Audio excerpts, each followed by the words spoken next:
You are not alone in this darkness. To your right, barely an arm's length away, your brother sleeps on his own bench, and you can hear the deep, steady rhythm of his breathing. Beyond him, your father, and beyond your father, your uncle and his eldest son. To your left, separated by a low partition of wood and hanging cloth, your mother and sisters and your uncle's wife occupy their own section of the longhouse. The building is not large by the standards of a Jarl's hall, but it is substantial, solid, built to hold your extended family and to hold back the winter that presses against its walls like a living thing. You shift slightly, adjusting your position, and feel the weight of the covers above you. There is the large bearskin, heavy and dark, that lies across your body from chest to feet. Your father killed that bear 3 summers ago, and the story of the hunt has been told so many times that you can see it in your mind as clearly as if you had been there. The bear rising on its hind legs, the spear thrust, the moment of terrible uncertainty before the animal fell. Now its fur keeps you warm, and there is something quietly proud in that, something that connects you to your father's strength and to the forest where the bear once lived. The air you breathe is not the sharp, clean cold of the outdoors. Inside the longhouse, the air is complex, layered with scent and texture. There is smoke, always smoke, from the long hearth that runs down the center of the building. The fire has burned low now, in these darkest hours, but it has not gone out. It never goes out entirely during winter, because to let it die would mean struggling to relight it, and more importantly, it would mean allowing the cold to seep into the very bones of the house, into the earth beneath the floor, into the people sleeping in their beds. The smoke drifts upward toward the roof, where it escapes through vents that can be adjusted with long poles, opened and closed to balance the need for the smoke to leave against the need to keep the warmth inside. Beneath the smoke, you smell the wool and fur that surrounds you, a scent both animal and comforting, mixed with the smell of the bodies sleeping nearby. Not unpleasant, just human. The smell of people living in close quarters, of sweat and breath, and the faint lingering odor of the fish and porridge you ate for supper. There is also the smell of the earth itself, rising from the floor, which is packed dirt covered with rushes and straw that are replaced when they become too soiled or damp. In summer, the floor is almost dry, but in winter there is always a slight dampness to it, a coolness that rises from below and makes the furs beneath you all the more necessary. You close your eyes again, though it makes little difference in this darkness, and you let yourself become aware of your body. Your toes are cold. They are always the first to feel the chill, no matter how many layers you wrap around yourself. But they are not painfully cold, not the biting, dangerous cold that can take flesh and turn it black. They are simply cool, and you know from experience that if you tuck them more firmly under the furs, if you draw your knees up slightly and make yourself smaller, the warmth will find them eventually. Your hands are tucked against your chest, under the wool tunic you wear even in sleep, and they are warm. Your face, exposed to the air, feels the coolness, but it is not unbearable. You have learned to breathe slowly, to let the air warm slightly in your nose before it reaches your lungs. This is survival, but it is not merely survival. It is a kind of comfort, hard-won and carefully maintained. Your people have lived in these lands for generations beyond counting, long enough that the knowledge of how to endure the winter has been refined, passed down, adapted and improved with each telling, each season, each long night like this one. You think back to the preparations that began in autumn, when the light first started to fade earlier each day. There was the slaughter of the animals that could not be kept through winter. The older sheep, some of the pigs, cattle that would consume too much of the precious hay. Their meat was preserved in every way your people know, smoked over fires of green wood, salted and hung in the coolest parts of the storage buildings, packed into barrels with brine, or simply left outside to freeze in the increasingly bitter air. Nothing was wasted. The blood was made into sausages, mixed with fat and grain. The bones were saved for making broth, for crafting tools, for feeding the dogs.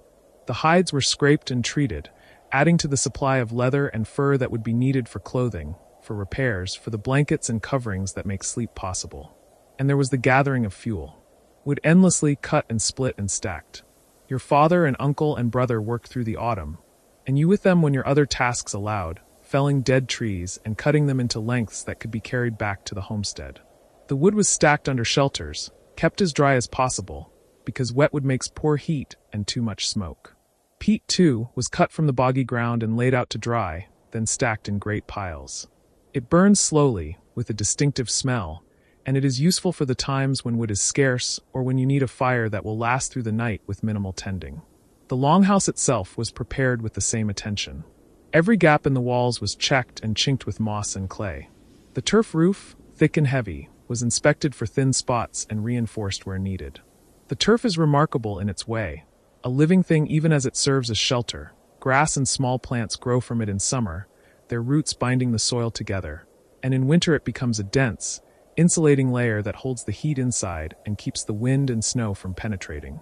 You remember helping your mother and sisters gather extra straw and rushes for the floor, bundling them and storing them so that fresh layers could be put down as the winter progressed. You are not alone in this darkness. To your right, barely an arm's length away, your brother sleeps on his own bench, and you can hear the deep, steady rhythm of his breathing. Beyond him, your father, and beyond your father, your uncle and his eldest son.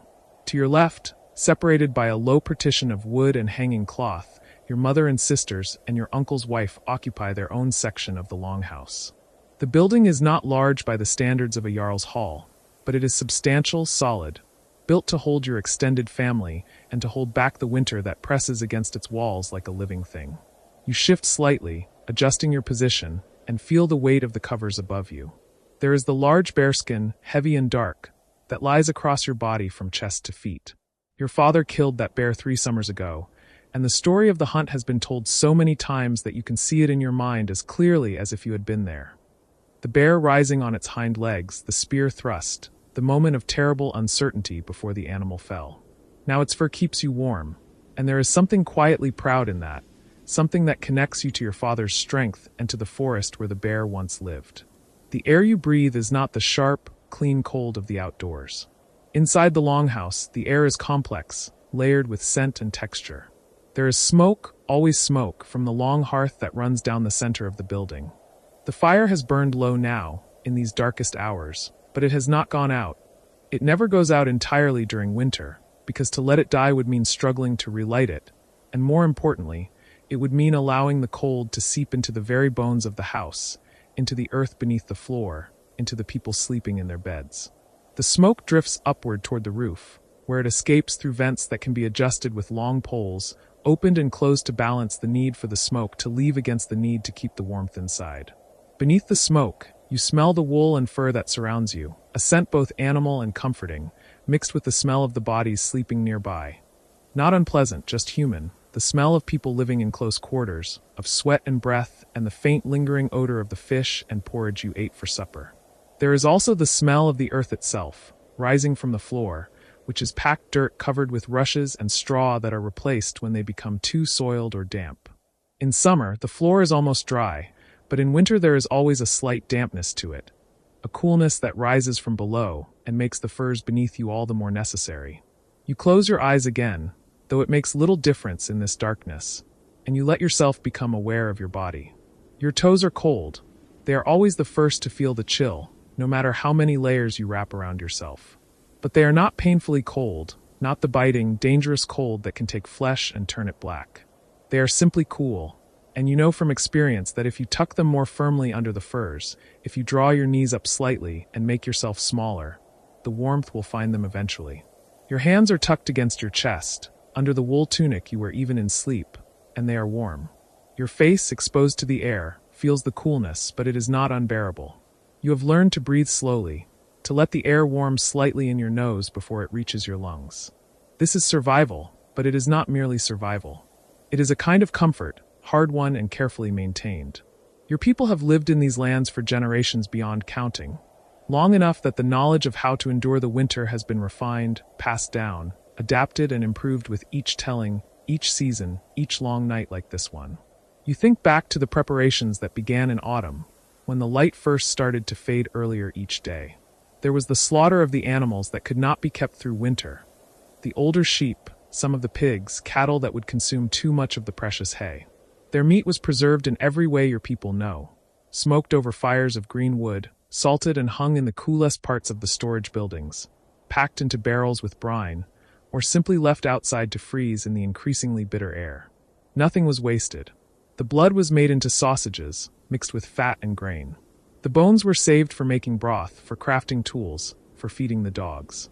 The hides were scraped and treated, adding to the supply of leather and fur that would be needed for clothing, for repairs, for the blankets and coverings that make sleep possible.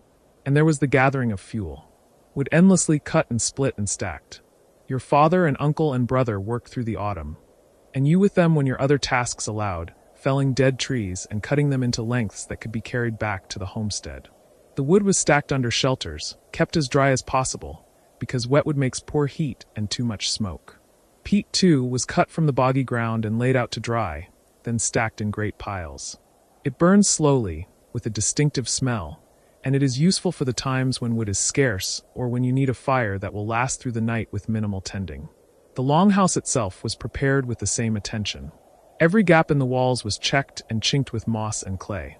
The turf roof, thick and heavy, was inspected for thin spots and reinforced where needed. The turf is remarkable in its way, a living thing even as it serves as shelter. Grass and small plants grow from it in summer, their roots binding the soil together, and in winter it becomes a dense, insulating layer that holds the heat inside and keeps the wind and snow from penetrating. You remember helping your mother and sisters gather extra straw and rushes for the floor, bundling them and storing them so that fresh layers could be put down as the winter progressed. Inside the longhouse, the arrangements were made with care. The sleeping benches were built long ago, but each autumn they are checked for soundness, repaired if needed, and prepared for the months of heavy use.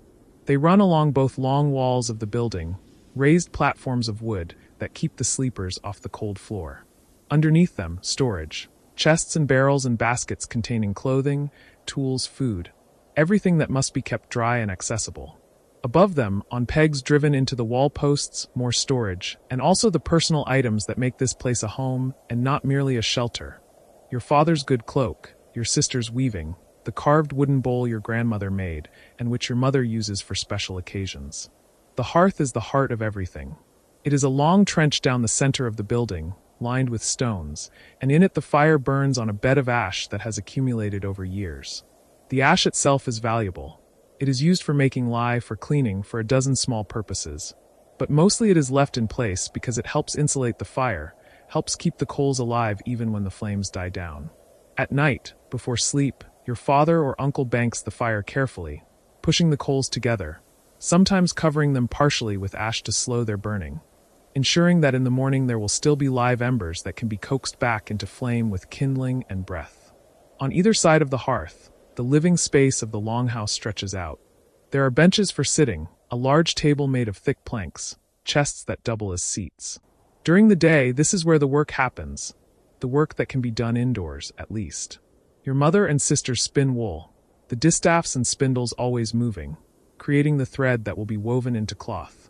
Your father and uncle carve, repair tools, work leather, fashion the 100 small items that are needed for daily life. You help with all of it, moving between tasks, learning the skills that will enable you to maintain your own household someday. But now, in the deep night, all of that is still. The only movement is the barely visible flicker of the low fire. The only sounds the breathing of sleepers and the occasional small noise from outside. Wind against the walls, the creak of wood contracting in the cold. Once, the distant sound of a dog barking and then falling silent again. You let your mind drift, not quite sleeping but not fully awake either. This is a state you have become familiar with during the winter months, a kind of half-consciousness that allows rest without the vulnerability of deep sleep, that keeps some part of you aware of the cold, of the fire, of the well-being of those around you. It is in this state that you often find yourself thinking, remembering, turning over the events of the day, or the season, or your life. You think about the stories your grandfather used to tell, before he died 2 winters past. He would sit by the hearth on the longest nights and speak of his own grandfather, of the old days, of how the knowledge of winter survival was learned. He told of a year, generations ago, when the winter came early and lasted late, and many households lost members to the cold or to hunger. After that terrible winter, he said, the survivors gathered and shared their knowledge, what had worked and what had failed, and from that sharing came many of the practices your family follows now. The layering of furs in a particular order. The way of banking a fire. The importance of keeping the body fed, even when food is scarce, because a hungry body cannot make enough heat to sustain itself. You remember your grandfather's hands, thick and gnarled, gesturing as he spoke. You remember how he would pause and look around at the faces watching him, making sure that the young ones, you among them, were paying attention, were absorbing the lessons that might one day keep them alive. There was no writing among your people then, and little now, only runes for special purposes. Knowledge lived in memory, in repetition, in the annual cycle of telling and retelling. Outside, the wind rises slightly, and you hear it moving around the corners of the longhouse, probing for weaknesses, seeking entrance. But the walls are strong, the roof is thick, and the wind cannot reach you here. You burrow slightly deeper into your furs, adjusting the bearskin over your shoulders, and you feel a wave of gratitude for this shelter, for the labor that built and maintains it, for the collective effort that makes survival possible. Because that is what winter is in this land. It is not a backdrop, not simply weather. It is an adversary that must be respected and prepared for, and yet it is also a teacher, a force that has shaped your people into what they are. The Vikings, as some in other lands call your folk, are known for their ships and their raids and their journeys to distant places. But before any of that, before the ships could be built and the voyages undertaken, your people first had to learn to survive winter in the north. Everything else came from that foundational knowledge. You breathe slowly, deeply, and feel the warmth of your own breath against your face. Your body is relaxing, the cold in your toes gradually receding as the heat generated by your core spreads through your limbs. You are aware of the weight of the furs, comforting and heavy. You are aware of the sounds of your family sleeping, a subtle music of breath and small movements. You are aware of the fire, low but alive, and the way its faint light makes the shadows shift almost imperceptibly on the walls. This moment, this night, is one of thousands like it that you will experience in your lifetime. And yet it is also singular, because each night is its own small journey from dusk to dawn. Each night requires its own small acts of endurance and care. You do not think of this consciously, but you know it in your bones. Survival is not a single grand act, but an accumulation of small, repeated efforts. The careful arrangement of furs, the banking of the fire, the sharing of warmth among family members sleeping close together, the sealing of drafts and the gathering of fuel and the preserving of food and the 100 other tasks that together create the possibility of life in this place. You shift again, and this time you turn onto your side, facing the center of the longhouse where the hearth glows. From this angle, you can see the shapes of the roof beams above, massive timbers that support the weight of the turf. They are darkened by years of smoke, almost black, and there is a kind of beauty in them, a solidity that is reassuring. This house has stood through many winters. It will stand through many more. Gradually, you feel yourself slipping toward true sleep. The half-waking awareness begins to fade, and your thoughts become less linear, more dreamlike. Images drift through your mind.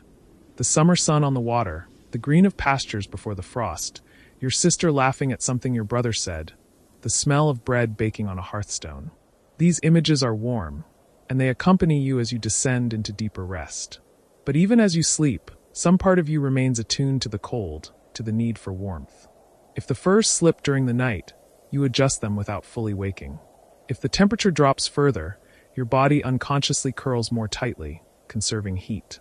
This is the dance of winter sleep in the north, a negotiation between rest and awareness, between comfort and vigilance. The night continues around you. Beyond the walls, the cold presses down on the land, turning the ground iron hard, stilling the streams, covering everything in snow or frost. The winter stars will overhead, brilliant in the clear air, indifferent to the small struggles of humans below. Somewhere, a wolf howls, the sound carrying across miles of frozen landscape. Inside the longhouse, the fire breathes quietly, its coals pulsing like a slow heartbeat. You are one person among many, one family among many, all of you scattered across this northern land. All of you engaged in the same essential work of enduring the darkness and the cold.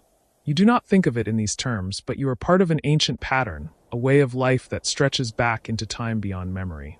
Your ancestors learned to live here, learned to thrive here, and they passed that knowledge down to you. And if you have children, you will pass it to them, along with the stories and the skills and the simple, profound understanding that survival is both a burden and a gift. The furs are soft against your cheek.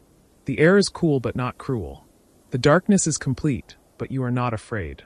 You have done what can be done to prepare for this night, and now you rest, trusting in the walls and the roof and the fire and the warmth of your family nearby. This is how the Vikings slept through winter. This is how you sleep now, and how you will sleep tomorrow night, and the night after, until finally the days begin to lengthen again, and the sun returns and winter loosens its grip. But that is for the future. For now, there is only this moment, this night, this small warm space carved out of the vast cold darkness. And it is enough. You wake in the darkness of the longhouse, though darkness is perhaps not the right word. There is a quality to the space around you that suggests depth rather than absence, a gathering of shadows that hold their own kind of seeing. The fire in the long hearth running down the center of the dwelling has burned low during the night, reduced now to a bed of coals that pulse with ember light, each breath of air through the room drawing a faint glow from their hidden cores. You lie still for a moment, listening, feeling the weight of furs across your body. The layered pelts of sheep and reindeer, seal and bear, each one chosen for its particular warmth, its specific quality of protection against the cold that waits beyond these timber walls. The air near your face is cool, almost sharp, but not unbearable. You have learned, as everyone in this household has learned, that the secret is not to seek summer warmth in winter quarters, but rather to find the delicate balance between cold enough to keep meat fresh in the storage platforms and warm enough to keep blood flowing freely through fingers and toes. The temperature inside the longhouse settles somewhere in that careful middle ground, maintained by habit and attention, by the constant small adjustments that mark the difference between survival and suffering. You breathe slowly, watching your breath form a pale cloud that dissipates quickly in the dim light, and you think of the generations who have performed this same morning ritual, this same gradual emergence from sleep into the waking tasks of winter.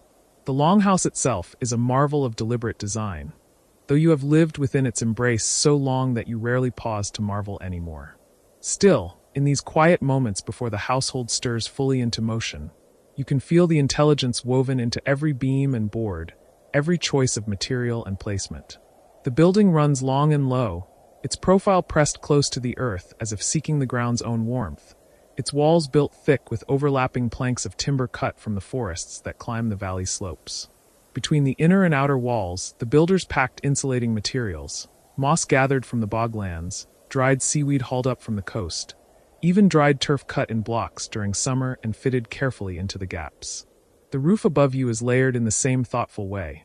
First the timber frame, massive beams of oak or pine, then planking, then turf laid thick as a man's forearm, and finally, when the snows came, that additional blanket of white that seals everything beneath in its peculiar quiet.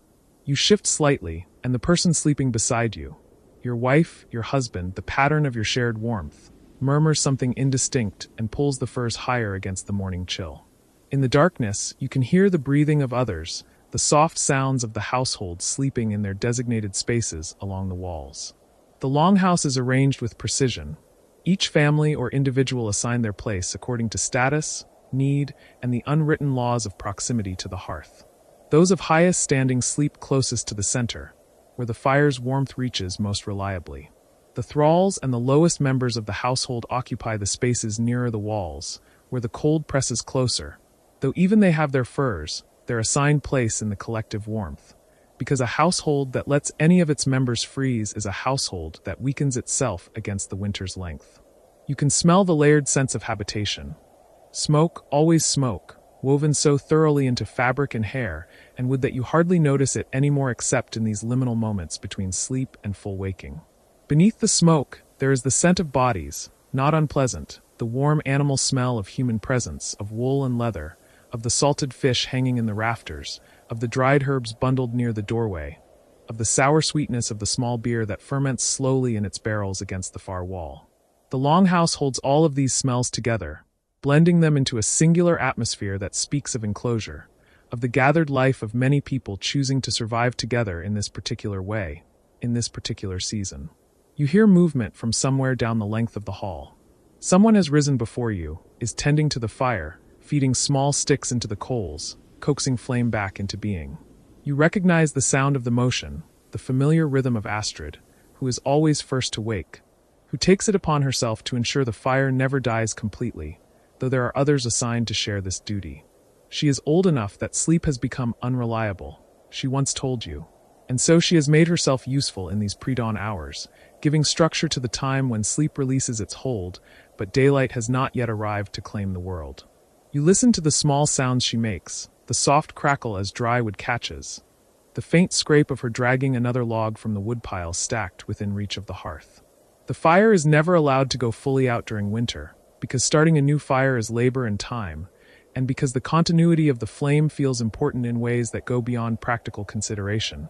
As if the fire itself is a kind of promise, a thread connecting one day to the next through the long darkness. The winter you are living through is not your first, but each one feels distinct, marked by its own particular challenges and rhythms.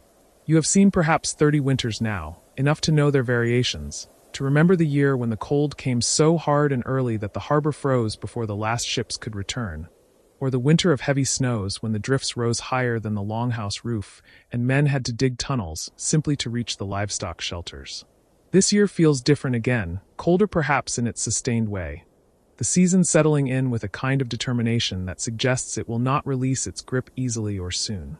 The old people, those who have seen 50 or 60 winters, speak quietly among themselves, comparing signs and memories, trying to read in the behavior of animals and the patterns of stars whether this will be a winter that tests everyone, or merely one more season to be endured with the usual careful attention.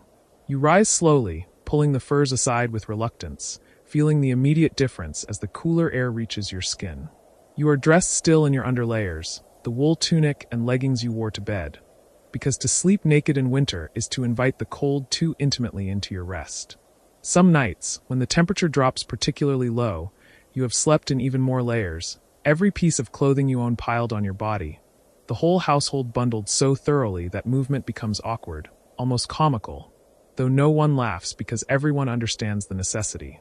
Tonight was not that cold, but it was cold enough, and you are grateful for the wool against your skin, for the lanolin still held in the fibers, that natural oil that sheep carry to shed rain and hold warmth. You stand, and your body makes small protests, the stiffness that comes from sleeping in one position too long, from the cold that settles into joints during the night despite the furs and the fire. You stretch carefully, feeling your spine adjust, your shoulders loosen. Around you, others are beginning to wake as well, drawn by the growing light of the fire Astrid has coaxed back into strength. The youngest children remain asleep, small forms barely visible beneath their mounded covers, but the adults and older children are stirring, each person moving through their own morning ritual with the quiet efficiency of long practice. You move toward the fire, picking your way carefully around sleeping forms and the various items that accumulate in the shared space of the longhouse. Tools waiting for repair, baskets of wool being processed into thread, the loom standing at the edge of the firelight where someone has been weaving a length of wadmal, the thick wool fabric that will become clothing, blankets, trade goods. The floor beneath your feet is packed earth in most places, covered with layers of rushes and straw that provide some insulation from the ground's chill and help absorb the moisture and debris of daily life. Every few weeks, fresh rushes are laid down, and the soiled layers beneath are raked out and carried to the midden heap, where they will eventually become fertilizer for next year's fields. Nothing is wasted, not warmth, not effort, not even the soiled straw from the floor. At the hearth, you warm your hands, holding them close to the flames without touching, feeling the heat begin to work into your fingers. Astrid nods to you, her face creased and shadowed in the firelight, her eyes reflecting the flame. She says nothing, because there is no need for words in this moment, only the shared recognition of two people awake at the margin of night and day, tending to the basic needs that allow life to continue. You take your turn feeding the fire, selecting pieces of wood from the careful pile. Not too large, because that wastes fuel and creates heat that will make the longhouse uncomfortable, but not too small either, because the fire must be maintained steadily, without great fluctuations that would disturb the delicate climate inside these walls. The wood itself is precious in ways that summer people forget. During the warm months, work parties went into the forests, cutting and hauling timber back to the settlement, where it was split and stacked in careful arrangements that allowed air to circulate, drying the wood properly so it would burn cleanly and hot when winter came. Different woods were chosen for different purposes. Pine and spruce for quick heat and the pleasant resinous scent they release. Oak and ash for long-burning coals that hold their heat through the night. Birch for the bright flame, and the bark that can be peeled in sheets for kindling, for roofing, for the countless small needs that arise when your life depends on what the land provides. The woodpiles are measured not in logs but in survival, each stack representing a certain number of days or weeks that the household can remain warm, can cook food, can maintain the fire that is the heart of the home. You know, because everyone knows that the management of fuel is one of the central calculations of winter survival. Burn too much, and you may find yourself in the deep cold of late winter with insufficient wood. facing the grim choice between freezing in place or sending men out into dangerous conditions to cut more. Burn too little, let the longhouse grow too cold in an attempt to conserve, and you risk illness, injury from frostbite, the slow weakening that comes from living in constant chill. The right balance is learned over lifetimes, passed from the old to the young through demonstration and story, through the remembered consequences of winters when someone misjudged, when a household suffered because they were too generous in autumn and too desperate in spring. As the fire builds, the longhouse begins to reveal itself more fully. The smoke rises toward the roof, where gaps have been left deliberately to allow it to escape.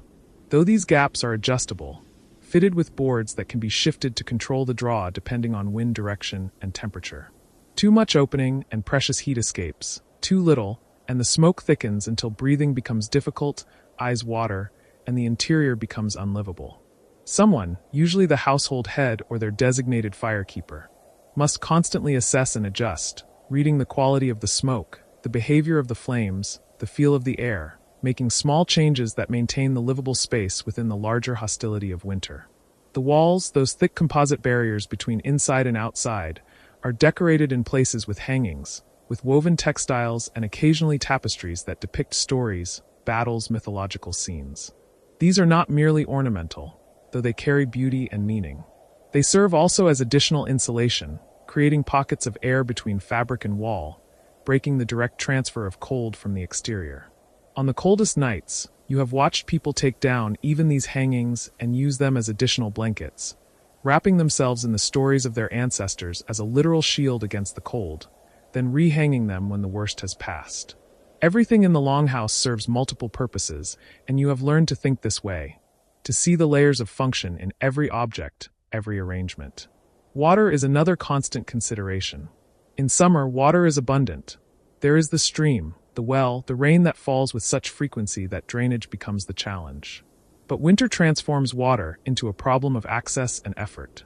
The stream has frozen, at least at its surface, though beneath the ice there is still flow, still the possibility of drawing water if you know where to look, where the current runs strong enough to keep a hole open, or where the ice can be broken without too much labor. The well, if it has not frozen entirely, requires work to reach, the rope stiff with ice, the bucket heavy, the water itself so cold that it must be brought inside to warm before it can be comfortably drunk or used for washing. Snow can be melted, and often is, gathered in containers near the fire where it gradually transforms from solid to liquid. Though it takes surprising amounts of snow to produce a useful quantity of water, and the process requires fuel, requires the fire to be maintained at a level that serves this additional purpose. Washing in winter becomes a careful calculation. Full bathing is rare, reserved perhaps for once every few weeks, conducted in shifts, each person allotted their turn in the precious warm water that has been heated laboriously in the large cauldron that hangs over the fire. The water is reused, the cleanest people bathing first, the dirtiest last, and even then the water is not discarded carelessly, but may be used afterward for washing clothing or rags, or for any other purpose that requires liquid before it is finally thrown out. You have learned to keep yourself relatively clean through partial washing, using small amounts of warmed water and cloth to tend to face, hands, the parts of the body that accumulate grime most quickly. It is not the same as summer bathing, as the luxury of the bathhouse with its steam and heat, but it is sufficient, and sufficiency is the measure of winter success. Food, stored during the months of plenty, lines the walls and hangs from the rafters in a testament to foresight and labor. There are barrels of salted fish, their contents packed in layers of coarse salt that draws moisture from the flesh, preserving it against rot. There are smoked meats, haunches of beef and pork, racks of mutton, sausages linked together and suspended in the cool air near the walls where the temperature stays cold enough to discourage spoilage, but not so cold that the meat freezes into stone. There are root vegetables stored in pits lined with straw, covered and protected, kept dormant but alive, their starches and nutrients waiting to be released in cooking. There are wheels of cheese, some aged through the summer to achieve their proper flavor and hardness, others fresher, stored in brine or wax. There are sacks of grain, barley and rye, oats and wheat, the fundamental calories that will be ground into flour, boiled into porridge, fermented into ale. There are dried fruits, though these are rarer, more precious, reserved often for the sick or the very young or for special occasions when something sweet might lift spirits that have begun to sag under winter's weight. You watch as Astrid begins preparing the morning meal, a simple affair by necessity. She takes a portion of grain and adds it to the large pot that sits perpetually at the edge of the fire, the pot that contains a kind of ongoing stew, ingredients added each day, the whole thing never quite empty, never quite new, a continuous food that sustains the household with minimal effort. Into this pot go yesterday's leavings, some dried fish torn into pieces, a handful of the grain, water from the container that has been warming near the fire, perhaps some herbs from the dwindling bundles, some salt from the precious stores. The pot will simmer through the morning, and people will eat from it as they wake, as hunger moves them, each person taking what they need, no more, because there must be enough for everyone, because hunger shared equally is easier to bear than hunger that divides the household into fed and unfed. You remember summers when food was abundant, when hunting brought fresh meat regularly, when the gardens produced more than could be easily consumed, when fish could be caught so readily that they were almost taken for granted. Winter teaching you to remember those times with gratitude, but without longing, because longing for what is not available is a kind of suffering that serves no purpose. Instead, you learn to appreciate what is present. The grain that fills your belly, the stored fish that provides protein and fat, the root vegetables that offer texture and some small variation in flavor, the ale that brings mild cheer and calories, the occasional treat of dried fruit, or a bit of honey from the summer harvest. The children begin to wake properly now, their voices rising in the space, questions and small complaints, requests for food, for attention, for reassurance. The younger ones have never known a life outside these winters, and they accept the longhouse existence as simply the way things are, though you can see in their restlessness the cost of confinement, the natural energy of youth pressing against the constraints of limited space and cold that makes extended outdoor play dangerous. The older children, those approaching adulthood, are given tasks that help them feel useful and help pass the time. Tending to younger siblings, helping with food preparation, maintaining tools and equipment, spinning wool, learning the stories and skills they will need when they lead their own households through their own winters. One of the children asks why it is so dark, and her mother explains, as she has explained before and will explain again, that winter brings shortened days, that the sun travels a different path across the sky, that the darkness is not permanent, but part of a cycle that will eventually turn again toward light. You listen to this explanation, this passing of knowledge from one generation to the next, and you understand that this too is part of winter survival. Not just the physical strategies of warmth and food, but the mental and spiritual strategies of maintaining hope, of understanding that the present difficulty is not the final condition. That change will come because change always comes, because the world turns and the seasons follow their appointed rounds. Outside, without seeing, the landscape is transformed. The fields that were green and gold in summer now lie buried beneath snow, their contours softened, their productivity suspended.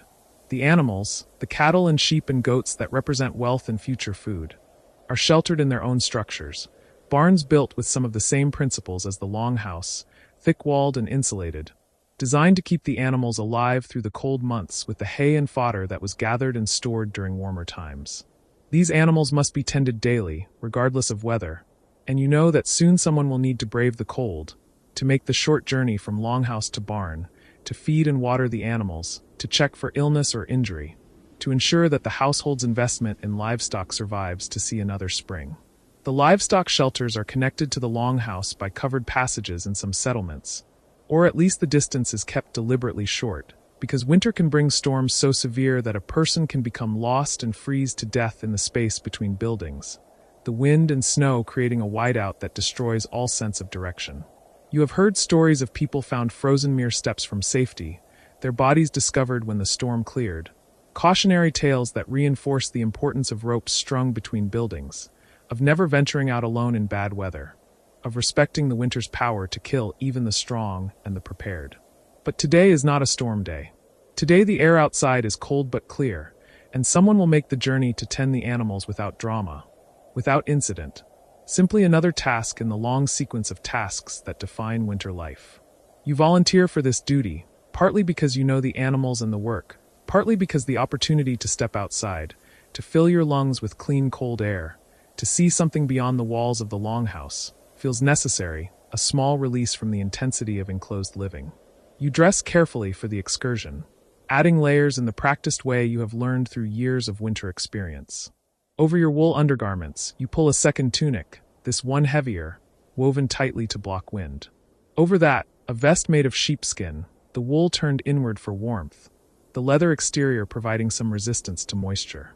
Thick wool socks, felted from repeated washing, that fit inside the leather boots you wear, boots lined with fur, treated with fat to keep water from penetrating.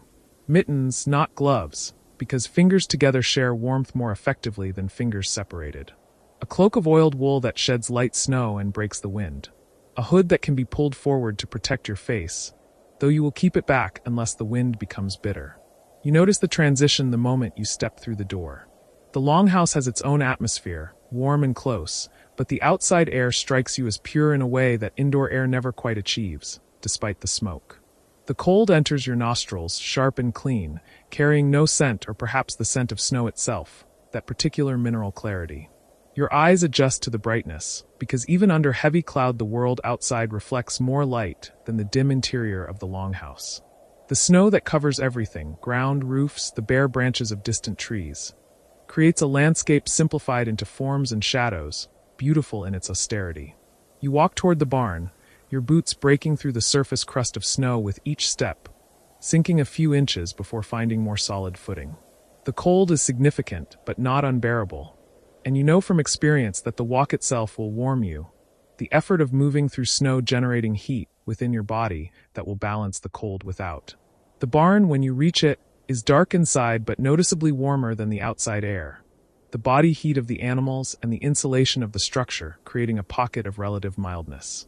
The animals stir as you enter, recognizing human presence, anticipating food. You set about the familiar tasks, distributing hay from the stacks stored within the barn, ensuring each animal receives its portion, checking the water, breaking the skim of ice that has formed overnight, adding fresh water warmed slightly by having been brought from the longhouse, examining each animal briefly for signs of distress, illness, injury. The cattle chew their hay with patient rhythm, their breath forming clouds in the cold air.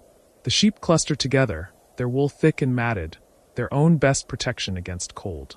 The goats, more active and curious, press against you, seeking attention and treats, their clever eyes watching your hands for any sign of food beyond the hay. You work steadily, methodically, taking perhaps an hour to complete the necessary tasks. There is satisfaction in this work, in the physicality of it, in the knowledge that these actions directly contribute to survival, that the animals you tend now will provide milk, meat, wool, leather, the materials and calories that make life possible in this place, in this climate. When the work is finished, you stand for a moment in the barn doorway, looking out at the white world, breathing the cold air, feeling alive in the particular way that winter brings, that sharpness of existence when comfort cannot be taken for granted. You return to the longhouse, and the warmth inside feels immediate and welcoming after the cold, though you know you must be careful not to warm too quickly, because that can be painful, can make extremities ache as blood flow returns fully. You remove the outer layers gradually, hanging them on pegs near the door where they will dry if they have accumulated snow or frost, where they will be ready for the next person who needs to venture out. You take your bowl and fill it from the communal pot, and you sit near the fire, eating slowly, feeling the warm food spread through your body, restoring what the cold and the work have consumed. Around you, the household is fully awake now, engaged in the various activities that fill winter days. Several women work at the looms, the steady rhythm of the shuttles passing back and forth, creating a kind of percussion that underlies other sounds. Others card wool, preparing it for spinning, or spin thread on drop spindles, the weights twirling and bouncing at the ends of growing yarns. Men repair tools, sharpen blades, work on wood projects that cannot be completed outside in the cold. Spoons, bowls, tool handles, toys for children. Someone is telling a story at the far end of the hall, and children cluster around the storyteller, listening with the absorption that comes from limited entertainment options, their imaginations filling in what the winter world cannot provide. You realize, sitting here, that the question of how Vikings slept through winter without freezing is not really a single question with a single answer, but rather a complex web of interconnected solutions, each one addressing a different aspect of the challenge. The physical structure of the longhouse, with its thick walls and insulated roof, creates the first barrier against cold. The fire, tended continuously, provides heat that must be carefully managed to avoid both freezing and fuel exhaustion. The furs and blankets, layered deliberately, trap body heat and create microenvironments of warmth. The clothing worn to bed, wool that remains effective even when damp, provides another layer of protection. The arrangement of people sleeping in proximity, sharing warmth, means that no one faces the cold entirely alone. The food stores, carefully accumulated and rationed, provide the calories necessary to maintain body temperature through the long nights and longer winters. But beyond these practical measures, there is something else, something less tangible but equally important. There is the social structure that binds people together in mutual dependence, the understanding that survival is a collective endeavor, that the household functions as a unit in which each member has responsibilities and receives protection. There is the cultural knowledge, passed down through generations, that teaches what works and what fails, that provides a tested framework for winter survival. There is the mental discipline that accepts winter as a season to be endured rather than defeated, that finds meaning and even beauty in the constraints, that tells stories and makes music and maintains human connection, even when the natural world has withdrawn into dormancy. You finish your meal and set the bowl aside, and you think about the night ahead, about the routine you will follow when darkness comes fully, when the household settles once more into sleep. You will bank the fire carefully, ensuring it has fuel to last through the night, but not so much that it creates danger or waste. You will check that the door is secure, that the shutters are properly closed, that the small gaps that must remain for air circulation are not blocked. You will climb beneath your furs, feeling their familiar weight, sharing warmth with the person beside you. And you will close your eyes knowing that you have done what you can, what generations have done before you, to ensure that morning will come, that you will wake again to tend the fire, to feed the animals, to continue the patient work of outlasting winter. The long house around you holds dozens of people engaged in this same long endurance, and beyond your walls are other longhouses, other households, scattered across the winter landscape, each one a point of warmth and determination in the cold. You are part of a larger pattern, a human strategy for surviving in a climate that tests endurance and rewards preparation. And as you sit here, warm enough, fed enough, surrounded by the sounds of communal life, you understand that this is the answer to the question.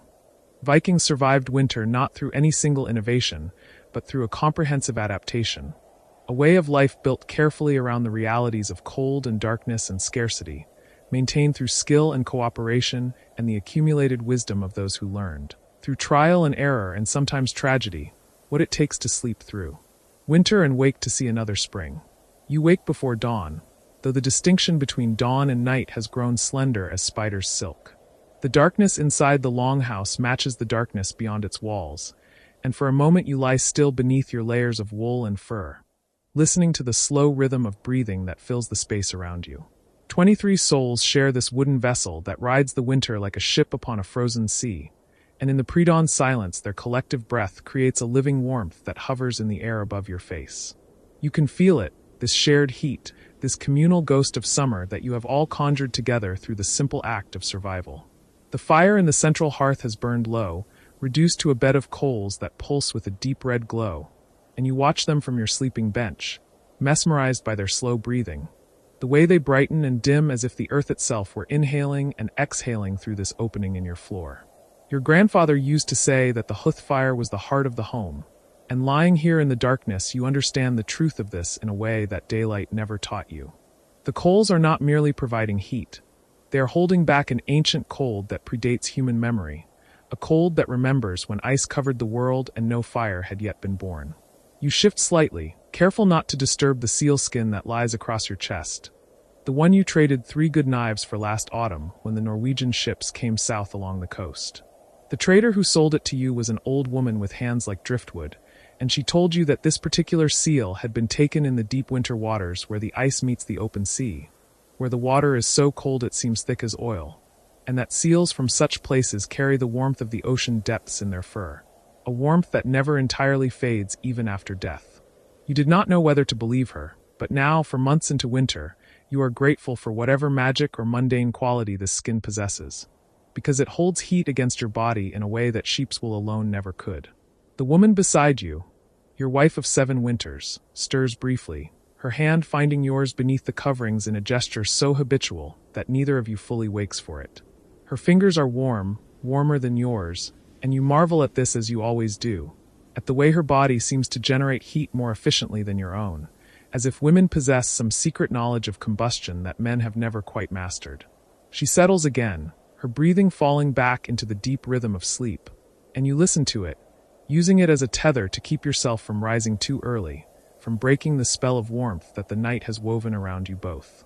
Beyond your sleeping bench, separated by a low partition of wood and woven wool, you can hear the children breathing in their own nest of furs.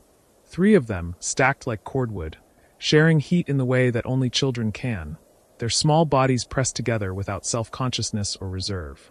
The youngest, barely 4 winters old, sleeps between her older siblings, and you know without seeing that she is probably sprawled across them both, her small limbs flung out in the absolute trust that warmth and safety will be there when she needs them.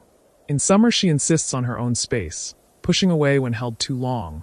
But winter has taught her what summer never could about the necessity of closeness, about the way that survival sometimes means surrendering the borders of your own body and allowing yourself to become part of something larger. You think about your own childhood winters, about sleeping pressed between your brothers in a longhouse much like this one. 3 days' journey to the north where the winters came earlier and stayed later, and the snow drifted so high against the walls that you entered and exited through a tunnel like foxes in a den. Your mother used to warm stones in the fire before sleep and wrap them in wool and place them at the foot of the sleeping bench. And you remember the profound luxury of those hot stones, the way they radiated comfort up through the layers of bedding, the way you and your brothers would fight, quietly, for the position closest to them. When the stones finally cooled, usually sometime in the deepest part of night, you would wake briefly in the darkness and feel the absence of their heat like a small bereavement, a reminder that all warmth is temporary, all comfort borrowed against the coming cold. But your mother taught you something else too, something you have carried into your own household and your own practices of winter survival. She taught you that the preparation for warmth begins long before the cold arrives, that the difference between comfort and suffering in winter is determined by the choices you make in summer and autumn, when the sun is high and the cold seems like a distant story told by old people who can no longer remember what true warmth feels like. You remember the summer you turned 12, when your mother first allowed you to help with the serious work of winter preparation.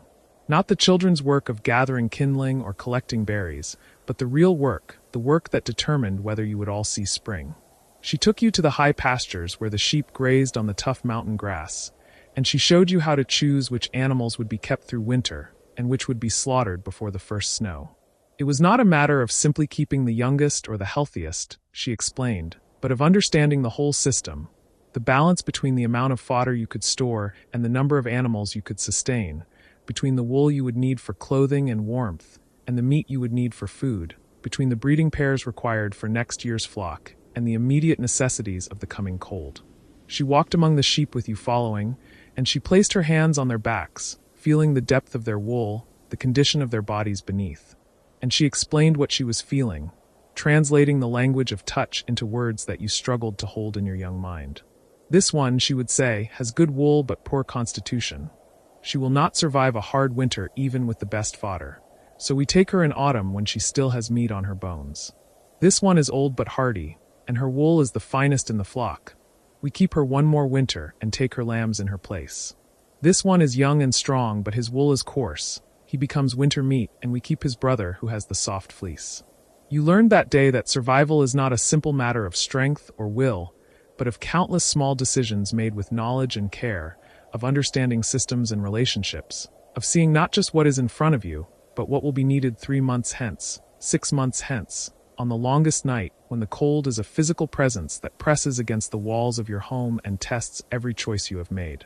Now, lying in the darkness of your own longhouse, you think about the sheep that are currently huddled in their byre at the northern end of this building, separated from the human quarters by a thick wall of wood, but sharing the same roof, contributing their animal heat to the collective warmth that keeps you all alive. 16 sheep made it to winter this year, along with 3 goats, 2 cows, and the young bull that you have been carefully raising for the past 3 years. They are below you and beyond you, on the lower level where the ground slopes, where their body heat rises up through gaps deliberately left in the partition wall, warming the floor of your sleeping area, becoming part of the great exchange of heat that makes winter survival possible. This design, animals and humans sharing one roof, one warmth, is not unique to your household. Every longhouse you have ever entered follows the same basic principle, though the details vary according to local tradition and the specific demands of the landscape.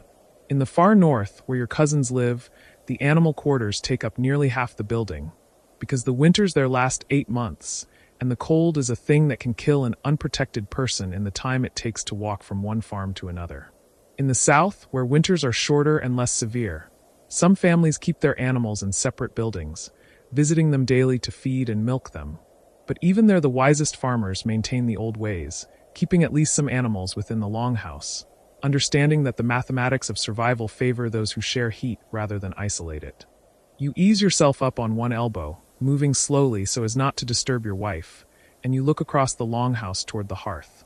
The central fire is the axis around which everything else revolves, and even in its current diminished state, coals rather than flames, it provides the baseline warmth that makes sleep possible.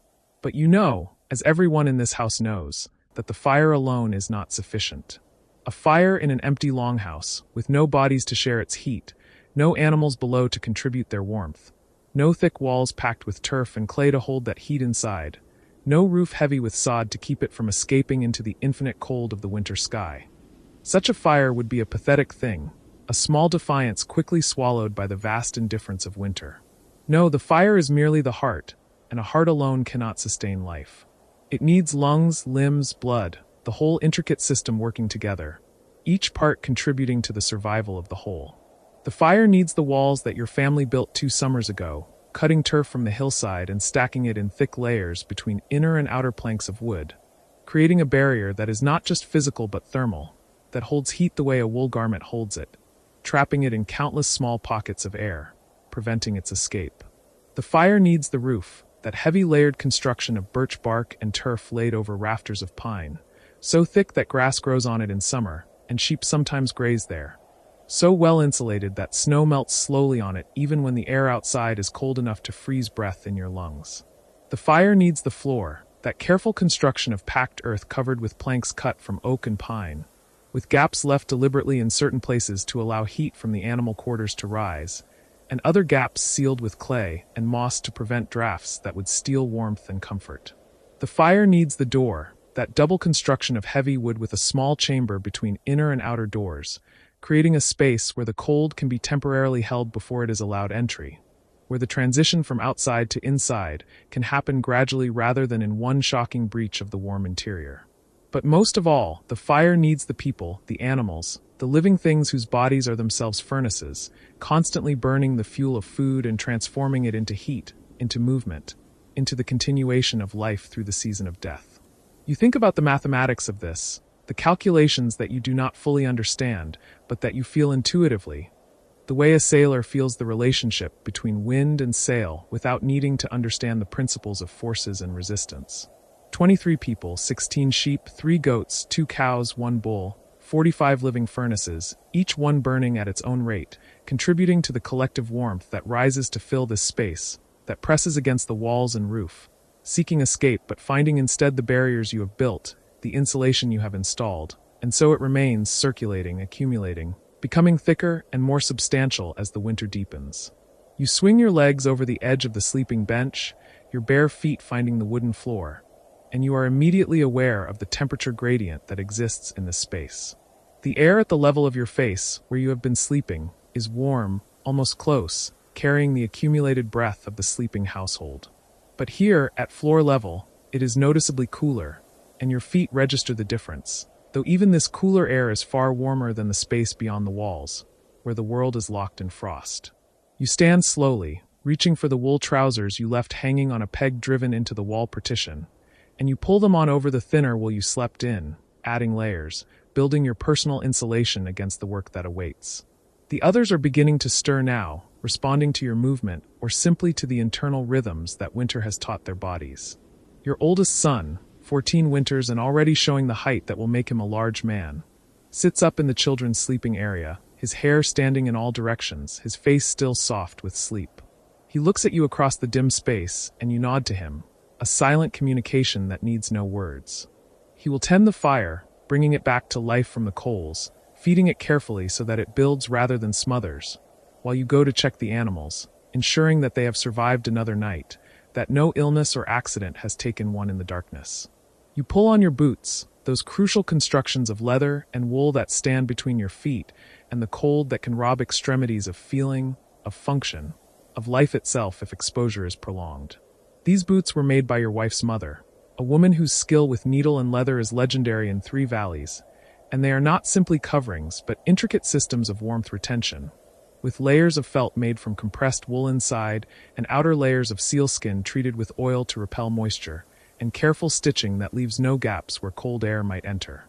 You have owned many boots in your life, but none have matched these, and you have promised yourself that when they finally were beyond repair, you will take them apart carefully and use them as a pattern, learning their secrets so that you can make their equal if the old woman's hands finally fail.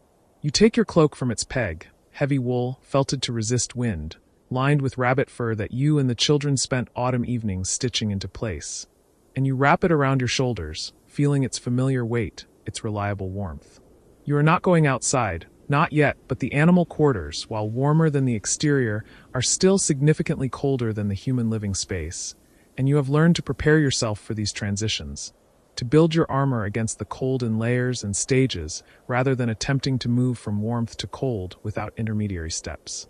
You walk toward the partitioned door that separates the living quarters from the animal byre, your boots making soft sounds on the wooden floor, and behind you can hear your son working with the fire, the small sounds of wood being added to coals, the whisper of breath as he blows gently to encourage flame.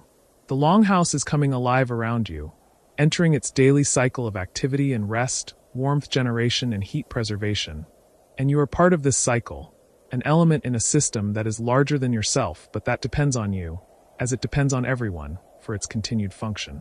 You lift the latch on the partition door, a simple mechanism of wood and leather that nonetheless represents sophisticated understanding of design, because it can be operated from either side and yet fits tightly enough to prevent drafts. And you pull the door open, feeling the immediate change in air temperature and quality.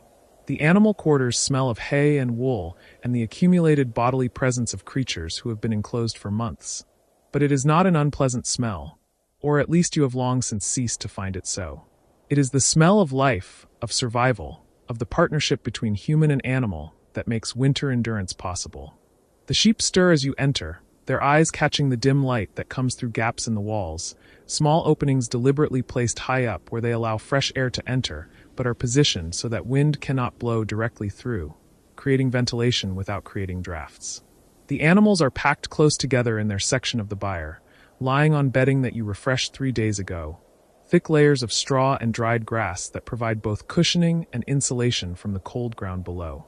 You move among them slowly, speaking in low tones, letting them know you are here, that everything is as it should be, and you place your hands on their backs as you pass, feeling the warmth of their bodies through their wool, checking for any sign of distress or illness.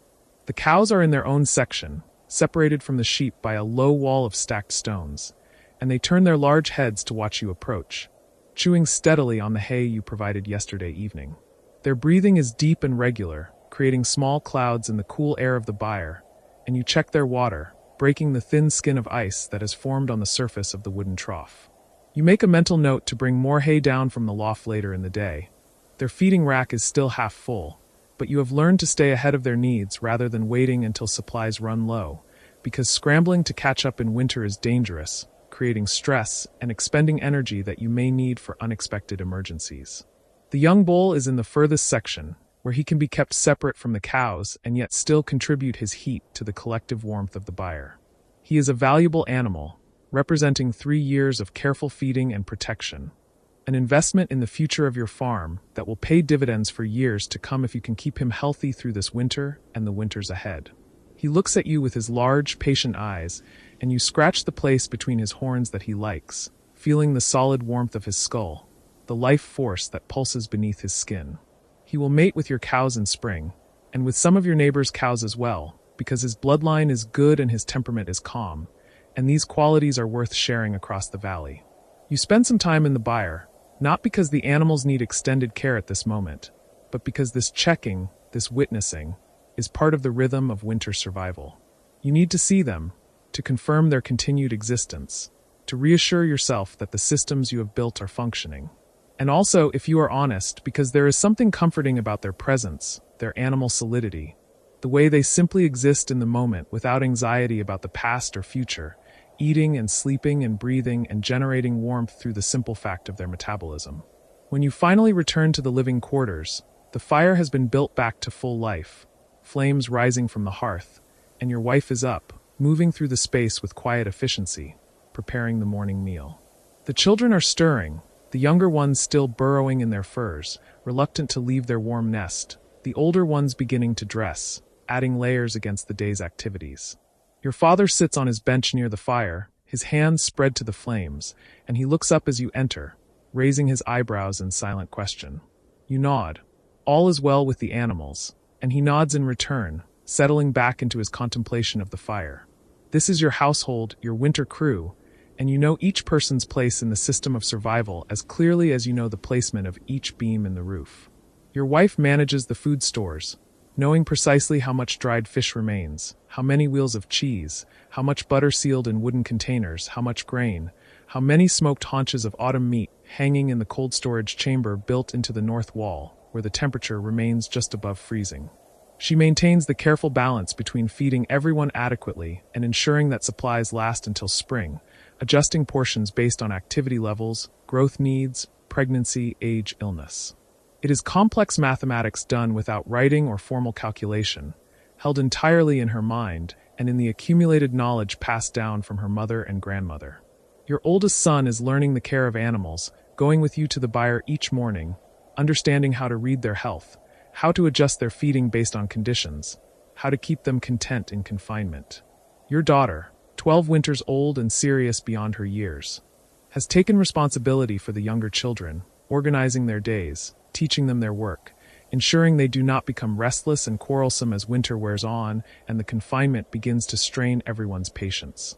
Your younger son helps with wood, keeping the supply near the hearth replenished, learning to judge how much is needed to maintain the fire through the day and night. Your father, who lived in this longhouse before you and who built much of it with his own hands, has become the keeper of stories and the teacher of skills that cannot be learned in summer. He works with your oldest son in the evenings, teaching him to carve, to make tools, to repair the 1,000 small things that break with use. He tells the younger children stories that are also lessons, tales of winters past, of mistakes made and learned from, of the old ways that should not be forgotten. And he watches the household with eyes that have seen 47 winters, and sometimes he offers quiet counsel that you are learning to hear and heed. There are others too, your wife's younger sister who is staying the winter because her husband is away trading in the south, 2 hired workers who help with the heavier tasks in exchange for food and shelter, and an old woman who is aunt to someone though the exact relationship has become vague over time, who earns her keep by spinning wool and telling fortunes, and occasionally singing the old songs in a voice that makes the children silent and attentive. These are your winter companions, the people with whom you will share this enclosed time, and the success of your mutual survival depends on each person understanding their role and performing it with care and consistency. The morning meal is simple but substantial, porridge made from oats and barley, enriched with butter and a small amount of honey, accompanied by hard bread and cheese. You eat standing near the fire, letting the hot food warm you from within, feeling it begin the process of fueling your body for the day's work.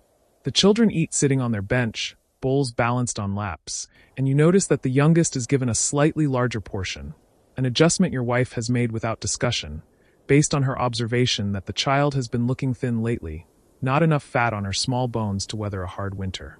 After eating, the household settles into the day's work.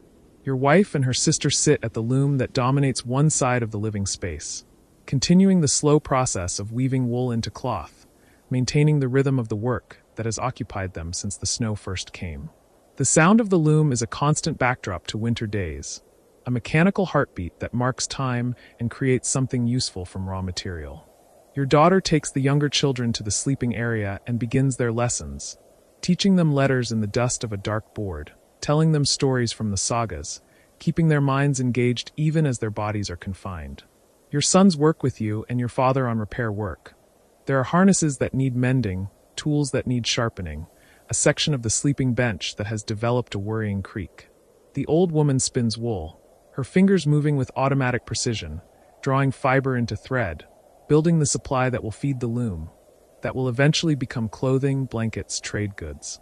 The hired workers are outside, bringing in wood from the storage shed, checking the roof for ice dams that can trap water and cause leaks, ensuring that the exterior of the longhouse remains sound.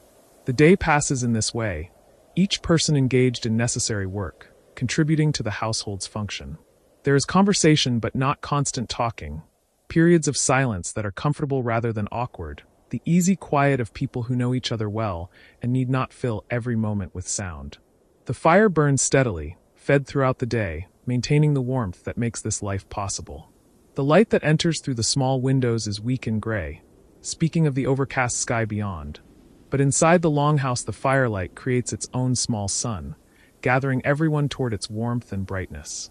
By midday the children are restless, needing movement, and your wife organizes games that can be played in the limited space. Quiet games that will not disturb the workers, but that allow the children to burn some of their confined energy. They play a throwing game with small bags of dried beans, aiming at marks on the floor, competing and laughing. They play a guessing game that involves hiding a pebble and finding it, that seems to occupy them far longer than you would have thought possible. They play with carved wooden animals that your father made years ago, creating elaborate scenarios involving farms and voyages and battles, their young voices providing all the sound effects and dialogue. You watch them as you work, remembering your own childhood winters, the way time seemed simultaneously endless and brief, the way boredom and contentment existed side by side. You remember the games you played with your brothers, some of which these children are now playing, the same games passed down across generations because they work, because they fit the constraints of winter living. You remember the feeling of being enclosed, of walls pressing close, of wanting to run in open space, and being unable to do so for months at a time. And you remember how spring, when it finally came, felt like being released from a spell, like stepping from one world into another entirely. In the afternoon, your father sits near the fire and calls the children to him, and they gather at his feet, knowing what this means, eager for the story he will tell. He settles himself, takes a long moment to gather his thoughts, and then he begins to speak, his voice taking on the particular cadence that storytelling requires, slower than normal speech, more rhythmic, almost musical. He tells them about the winter when he was young, when the snow was so deep that it buried the longhouse to the roofline, when they had to dig a tunnel to reach the animal byre, when they lived for 2 months in almost complete darkness, seeing the sun only as a dim glow on the southern horizon at midday. He tells them how they survived that winter, how they rationed food carefully, how they kept the fire burning with peat they had cut from the bog the previous autumn, how they told stories and sang songs to keep their spirits high when the darkness and confinement threatened to break their resolve. He tells them about the day when the snow finally began to melt, how they emerged from their buried house like bears from a den, blinking in the sudden brightness, hardly believing that they had survived. And he tells them that this winter, difficult as it may seem, is mild compared to that one, that they should be grateful for the warmth and food they have, that their ancestors endured far worse and came through to tell the tale. The children listen with wide eyes, absorbing not just the story but the lesson beneath it, the message that they are part of a long line of survivors, that the skills and knowledge they are learning are ancient and proven, that winter is not their enemy but their teacher. When the story ends they sit quietly for a moment, held by the spell of his words, and then gradually they drift back to their games, carrying the story with them, incorporating it into their play. Evening comes early, the weak daylight fading into darkness well before anyone is tired enough to sleep. This is one of winter's challenges, the abundance of dark hours, the need to fill time without wasting resources like lamp oil or firewood. Your household has developed routines for these long evenings, activities that require minimal light and that bring everyone together in ways that strengthen the bonds of family and community.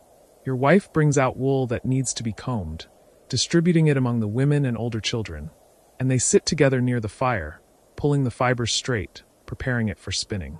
The work is meditative, requiring attention but not intense concentration, allowing for conversation and song.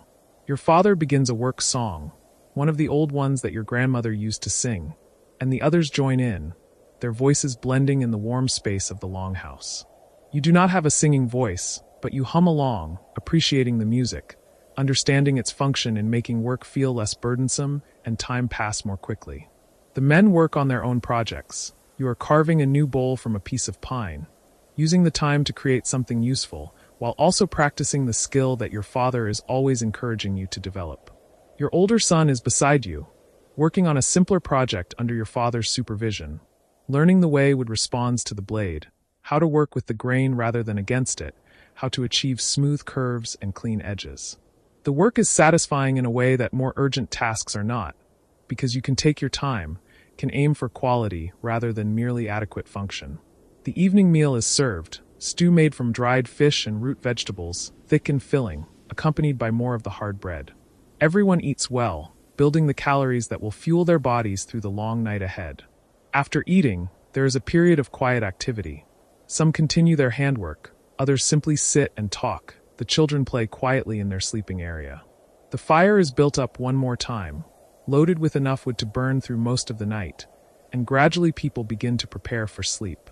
You step outside briefly, into the darkness and cold, performing the necessary task of checking the exterior of the longhouse before night settles completely.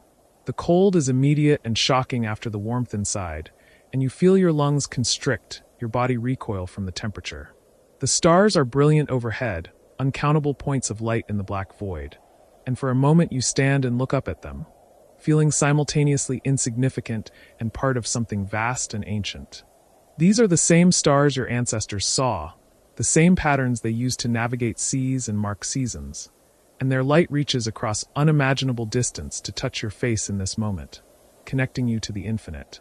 You walk the perimeter of the longhouse, checking that snow has not drifted against the doors, that no damage has occurred to the walls or roof, that the wood storage remains secure. Everything is as it should be, the structure sound, holding against the cold. You can see smoke rising from the smoke hole in the roof, carrying away the products of combustion while allowing the heat to remain. And you think about the cleverness of this design, the way it solves the problem of ventilation without sacrificing warmth, the accumulated wisdom of generations of winter dwellers encoded in the architecture of this building. You return inside quickly, closing the outer door firmly, standing in the small entry chamber while your body adjusts to the transition, then opening the inner door and stepping back into the warmth and light of the living space. Everyone is in their sleeping areas now, settling beneath their layers of fur and wool, and you make your way to your own bench where your wife is already lying, waiting for you. You remove your outer layers, hanging them carefully on their pegs, and you slide beneath the coverings, feeling their accumulated warmth, feeling your wife's body heat radiating across the small space between you. The fire burns lower, casting dancing shadows on the walls and ceiling, and you watch them for a while, your mind beginning to slow, to release the day's concerns and settle towards sleep. Beside you, your wife's breathing deepens, and throughout the longhouse you can hear the household falling quiet, each person or group of people finding their rest. The children are silent in their nest. The workers are still in their area near the door. Your father's breathing has taken on the slight rasp that comes with age. The old woman is singing softly to herself, words you cannot quite make out, an old song or perhaps a prayer. You think about tomorrow, which will be much like today, and the day after, which will be much the same. This is the nature of winter, repetition, routine, the steady maintenance of the systems that keep you alive. There is no dramatic action, no heroic deeds, just the quiet persistence of care and attention, the endless small tasks that accumulate into survival. You think about spring, still months away, when the ice will melt and the grass will return and the world will open itself again. But that is another season, another life. For now, there is only this, warmth and darkness, breath and heartbeat, the slow passage of winter nights. Your eyes close, and you feel yourself drifting towards sleep, but you remain aware of the longhouse around you, of the fire burning, of the bodies breathing, of the animals below adding their heat to the collective warmth that sustains you all. This is how the Vikings sleep in winter without freezing, not through individual strength or courage, but through community and knowledge, through systems and cooperation, through the patient application of ancient wisdom to the eternal problem of survival. The darkness deepens, and you sleep, knowing that when you wake the fire will still be burning, the walls will still be standing, the household will still be breathing. Winter holds the world in its cold grip, but inside this wooden shell that your family has built and maintained, life continues, warm and persistent, waiting for the spring that will, eventually, inevitably come. You wake in the deep middle of a winter night, and for a moment you do not know whether you have been asleep for hours or mere minutes. The darkness inside the longhouse is absolute, a living thing that presses against your eyelids even when they are open. You lie still beneath the weight of wool and fur, feeling the warmth that has gathered around your body like a second skin, and you listen to the breathing of the household around you. a soft chorus of inhalations and exhalations that rises and falls like tide water against an unseen shore. The fire in the long hearth has burned down to embers now, a ridge of orange jewels running through the center of the hall like a vein of precious or exposed in bedrock. You can see them when you turn your head slightly, each coal pulsing with its own dim rhythm, and the faint light they cast barely reaches the sleeping platforms where you and the others lie in your separate worlds of warmth. The smoke has thinned to almost nothing, a ghost of itself, and it drifts upward through the roof, opening in slow spirals that you sense more than see. This is the hour when the cold becomes most insistent, when it finds the smallest gaps in your defenses and slips through like an uninvited guest. You feel it at the tip of your nose, which protrudes from the nest of blankets, and you feel it in the air that enters your lungs with each breath, crisp and sharp and tasting faintly of smoke and dried herbs, and the particular smell of many people sleeping in close quarters through a long northern winter. But you are not cold, not truly, because you have learned the art of sleeping warm in a land that does not forgive carelessness. Your mother taught you this art when you were small, and her mother taught her, and so the knowledge has passed down through generations like a flame carried carefully from one lamp to another across a span of years too numerous to count. The knowledge is not written in runes on wood or stone. It lives in the body, in the hands that know how to layer wool and fur in the correct sequence, in the feet that know how to warm themselves against the hot stones wrapped in cloth and placed at the foot of the bed before sleep, in the mind that knows to eat well before lying down so that the body has fuel to burn through the dark hours. You shift slightly beneath your coverings, and the movement releases a small pocket of warmth that had been trapped against your side. You feel it rise past your face like a blessing. The wool blanket that lies closest to your skin is soft from years of use, lanolin-rich and slightly oily to the touch, and it holds heat the way peat holds water. Above it lies a thicker blanket woven in a pattern of checks, red and brown and the undyed cream of natural wool. And above that, a bearskin that your father brought back from a hunt 3 winters ago, its fur dense and dark and smelling faintly of the oil used to keep it supple. The bearskin is heavy, and sometimes in the first moments of waking you feel almost pinned beneath its weight. But you have come to appreciate this heaviness because it keeps the warm air close and does not allow it to escape into the hungry cold of the room. Beneath you, the sleeping platform is lined with a thick mattress of straw and heather, changed at the beginning of winter when it was still fresh and sweet-smelling, and between the mattress and the wooden platform your father has placed a layer of birch bark to keep moisture from rising up from below. The science of staying warm is also the science of staying dry, and this you learned early. Dampness is the enemy of winter sleep, more dangerous in some ways than the cold itself, because wet wool loses its ability to insulate and wet skin loses heat at a speed that can kill. You learn to check your bedding each day, to air it when possible during the brief hours of winter daylight, to shake out the straw and rotate the furs so that no moisture can accumulate in secret places and turn your refuge into a trap. You hear a soft sound from across the hall, someone else stirring in their sleep, and then the creak of wood as they resettle themselves. The longhouse is never entirely silent at night. It is filled with the small sounds of human presence, the shifting of bodies, the occasional cough or murmur, the sound of someone rising to relieve themselves in the night bucket kept near the door for that purpose. These sounds are comforting rather than intrusive, because they remind you that you are not alone in the dark, that the household sleeps around you like a larger body of which you are one living cell. The structure itself seems to breathe, the wooden beams expanding and contracting with changes in temperature and humidity, speaking in quiet groans and whispers that you have learned to interpret over the years. A sharp crack means the frost is tightening its grip outside, causing the timbers to contract. A softer creaking means someone has added wood to the fire, and the warmth is spreading through the hall, causing the wood to expand slightly. The turf walls, thick as a man's arm is long, hold the heat that has accumulated during the day and release it slowly through the night hours, a gift that keeps giving long after the flames have diminished. You think about the engineering of warmth, the careful thought that went into every aspect of this dwelling. The longhouse is built half into the earth, its floor sunk below the level of the surrounding ground, so that the soil itself becomes part of the insulation, a buffer between the living space and the frozen world outside. The walls rise from stone foundations, built of timber frame packed with clay and straw, then covered with turf cut in thick slabs from the summer meadows and laid grass side out, so that even in winter the walls look alive, green in memory if not in present fact. The roof is a marvel of layered protection, Birch bark laid over wooden slats, then a thick layer of turf, then another layer of bark, then more turf, each layer offset from the one below so that water and melting snow cannot find a straight path through to the interior.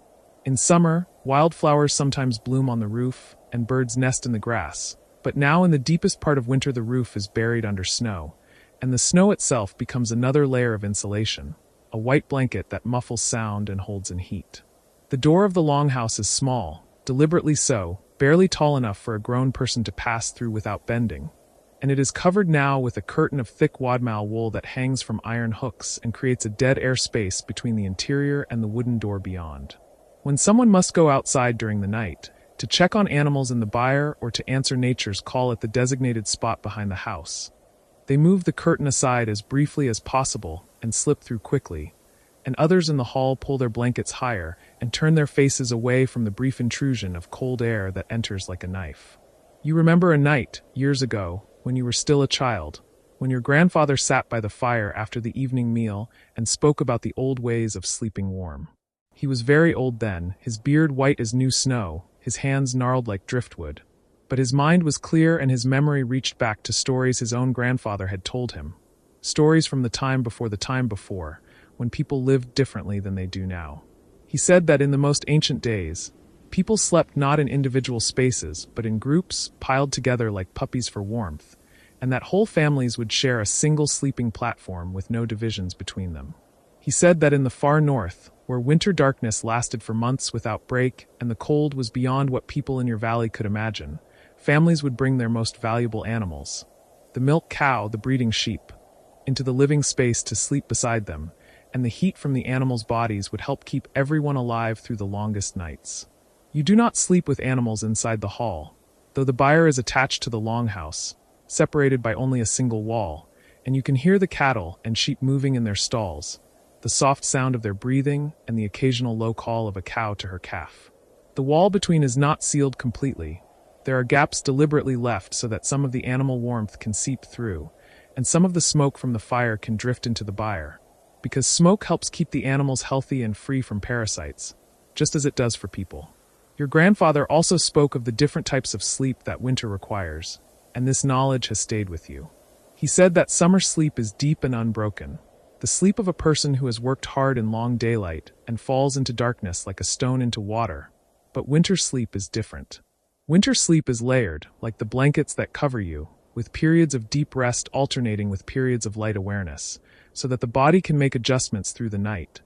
Pulling coverings closer when the fire burns low, shifting position when a limb begins to cool, waking enough to check the state of the household before drifting down again into dreams. This is the sleep you are experiencing now, this half-waking state where you are aware of your body and your surroundings, but not fully conscious in the way you are during daylight hours. It is a state that allows you to rest while remaining responsive to your environment, and it is a skill that children must learn if they are to survive northern winters. Some never learn it well. They sleep too deeply and wake cold and stiff, or they sleep too lightly and wake exhausted from a night of broken rest. But most learn eventually to find the rhythm that serves them, the pattern of waking and sleeping that carries them through the dark months. You let your awareness drift now, following the trail of warmth beneath your blankets, sensing the way heat pools in certain areas and dissipates in others. Your core, chest, and belly is warmest, and the heat radiates outward from there to your limbs. Your hands are tucked inside your woolen undershirt, pressed against your ribs, and they are warm. Your feet are less warm but not cold, because before lying down you had heated flat stones in the fire, wrapped them in heavy cloth, and placed them at the foot of your bed. And though they have cooled somewhat, they still radiate a gentle warmth that your feet seek out automatically, pressing against the wrapped stones like flowers turning toward the sun. The air inside your cocoon of blankets is warmer and more humid than the air outside, moistened by your breath and by the water vapor released by your skin. This creates a microclimate, a tiny world where your body can maintain its temperature without working so hard that it exhausts itself. But the balance is delicate. If you wrap yourself too completely, you will begin to sweat, and sweat will dampen your clothing and blankets and turn your warm nest into a cold trap. So you leave small openings, strategic gaps where excess moisture can escape while heat remains mostly contained. This knowledge of balance, of the constant negotiation between too much and too little, is perhaps the deepest wisdom of winter survival. Everything must be in proportion. The amount of food eaten before sleep. Neither so little that you wake shivering from hunger, nor so much that digestion keeps you wakeful. The amount of covering, neither so little that cold penetrates, nor so much that you cannot move or breathe comfortably. The amount of fire kept burning through the night, neither so little that the hall becomes dangerously cold, nor so much that wood stores are depleted too quickly. The person responsible for maintaining the fire through the night is Ingrid, your father's sister, who sleeps on the platform nearest the hearth and wakes periodically to add wood and adjust the logs so they burn slowly and steadily. You have seen her do this many times, moving in near darkness with the confidence of long practice, selecting pieces of wood by touch. Oak for long burning, birch for quick heat if the temperature has dropped too much, pine avoided because it burns too fast and spits sparks that could be dangerous during the night hours when everyone is asleep. Ingrid has been the firekeeper for as long as you can remember, and before her it was her mother, your grandmother, and there is honor in the role because the fire is the heart of the household, the source from which all warmth and safety flow. A firekeeper must be trustworthy, able to wake when needed without relying on any external signal, attuned to the needs of the flame in the same way that a mother is attuned to the needs of an infant. Ingrid has this attunement. She seems to know, even in sleep, when the fire requires her attention, and you have never known her to let it burn so low that the hall became truly cold, nor to let it burn so hot that wood was wasted. You hear her now, in fact, the soft sound of blankets being pushed aside, the faint creak of the sleeping platform as she rises. You do not open your eyes, but you follow her progress by sound. The whisper of bare feet on the packed earth floor, the tiny scrape of the poker being lifted from its hook, the gentle rustle as she moves embers aside and places 2 new logs into the coals, positioning them just so. You hear her breath, slightly labored from the effort of bending, and then the small satisfied sound she makes when the logs catch and begin to burn properly. A sound you have heard so many times it has become part of the night's fabric. She returns to her bed, the sounds reversing. Feet on floor, creak of platform, rustle of blankets. And then silence settles again, a silence that is somehow deeper and more restful now that you know the fire has been tended and the warmth will continue. You sink back into your own drowsiness, letting your muscles relax completely, letting your jaw unclench and your shoulders drop, releasing tensions you were not fully aware you were holding. In this state of deep relaxation, your mind begins to drift through memories and half-dreams, images that are not quite thoughts and not quite sleep visions. You see summer, the sun at midnight hanging low on the horizon like a great golden coin, turning the sea to hammered metal and the sky to pale silk. You see yourself running through meadows where the grass grows waist-high and the air is thick with the buzz of insects and the smell of wildflowers. You see the sheep being shorn, their thick winter fleeces coming away in heavy rolls, and you remember the feeling of the wool in your hands, still warm from the animal's body, greasy with lanolin and smelling of grass and earth and something indefinably alive. The wool that covers you now was once on the backs of those sheep, and in some way you cannot quite articulate. This connects you to the summer, to the light and warmth that seemed as though they would never end. The women of the household spent long hours processing that wool, washing it in the stream, drying it in the sun, combing it with broad-toothed cards to align the fibers, spinning it into yarn on the drop spindle or the standing wheel, dyeing some of it with colors drawn from plants and lichens and minerals, then weaving it into fabric on the great loom that stands along the north wall of the longhouse. You watched them work, and sometimes you helped, learning the rhythm of the spindle, the way the twist travels up the fiber and turns fluff into thread, the way the thread accumulates on the spindle shaft, growing heavier and heavier until it must be wound off and a new section begun. You learned that different wools are suited to different purposes. The soft undercoat for clothing that touches the skin, the coarser outer fibers for blankets and outer garments, the shortest fibers for felting, which can be made into hats and boots and insulating liners. The blankets that cover you are the product of months of work, an investment of time and skill and knowledge that began with the breeding of the sheep, continued through the summer grazing and the autumn shearing, and culminated in the winter work of spinning and weaving. Every thread was made by hand. Every inch of fabric was created through the deliberate, repeated actions of human bodies. And when you lie beneath these blankets, you are surrounded not just by wool, but by the work and care of your community, by the accumulated effort of people who knew that their labor in spring and summer and autumn would mean the difference between comfort and suffering when the cold months came. This thought, that you are held in a web of care that extends backward in time and outward through the household, fills you with a feeling that is part gratitude and part something deeper, something you do not have words for in any language. It is the feeling of being part of something larger than yourself, of being one person in a long chain of people who have survived winter after winter in this unforgiving place, who have learned and passed down and refined the knowledge necessary to make life possible where life should perhaps not be possible at all. The wind picks up outside, and you hear it properly for the first time tonight, a low moaning sound that slides across the roof and presses against the walls like an animal seeking entrance. Inside the longhouse, protected by layers of turf and wood and stone, the sound is muted, almost musical, but you know that outside the wind is fierce, sharp-toothed, capable of stealing breath and bringing numbness to exposed flesh in minutes. You have been out in such wind, on necessary errands, and you know what it can do. But you are not outside. You are inside in the warm dark, and the wind's fury cannot reach you here. The longhouse stands firm against it, rooted in the earth, made of materials that have already weathered countless storms. The walls do not shake, the roof does not rattle. The wind finds no gaps wide enough to exploit, no weaknesses to press through. It can only flow over and around the longhouse, baffled by the structure's low profile and solid construction. And eventually it moves on, seeking easier prey. You think about the people who built this house, your great-grandfather and his brothers, who cut the timber in the forest and dragged it to this site, who shaped each beam with axe and adze, who fitted the pieces together with the precision of master craftsmen, who knew that the work they did would shelter generations not yet born. You think about the knowledge embedded in every aspect of the construction.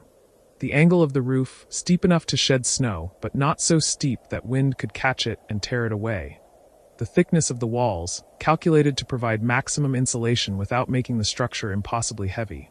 The placement of the hearth, running down the center of the hall so that heat would radiate evenly to both sides. This knowledge was not learned from books, because your people do not write such things down. It was learned through experience, through trial and error across generations, through careful observation of what worked and what failed, through the hard teaching of winters that killed those who did not prepare adequately or whose shelters proved inadequate to the task. The knowledge is oral, practical, embedded in the way things are done, and it is passed from old to young through demonstration and practice and story. Your grandfather's stories come back to you now as you lie in the warm darkness. Stories about winters of legendary harshness, about the year when the sea froze solid and people walked to the distant islands as though on land, about the year when snow fell every day from autumn to spring and the drifts grew so high they covered the roofs of houses, about the year when the winter was so mild that everyone worried it meant disaster to come, an imbalance in the natural order that would have to be corrected with future severity. He told stories about people who survived against impossible odds, and about people who perished despite taking every precaution, because winter is not entirely predictable and does not always respect human effort. He told about the family who burned their furniture and then the beams of their own house to stay warm when their wood supply ran out during an unexpectedly long winter, and how they survived but spent the summer rebuilding. He told about the old woman who walked out into a blizzard, deliberately, when food became scarce, sacrificing herself so that younger members of the household would have a better chance of surviving until spring. These stories were not told to frighten but to teach, to pass on the understanding that winter survival is both a practical matter and a moral one, that it requires not just skill and preparation, but also courage and sometimes sacrifice. They taught you that the individual and the community are inseparable during the dark months, that no one survives winter alone, that the strength of the household depends on each person fulfilling their role and supporting the others in fulfilling theirs. You feel a slight cramp beginning in your left calf, the warning of a muscle that has been too still for too long, and you shift position carefully, extending the leg and flexing the foot, working the cramp out before it can fully develop.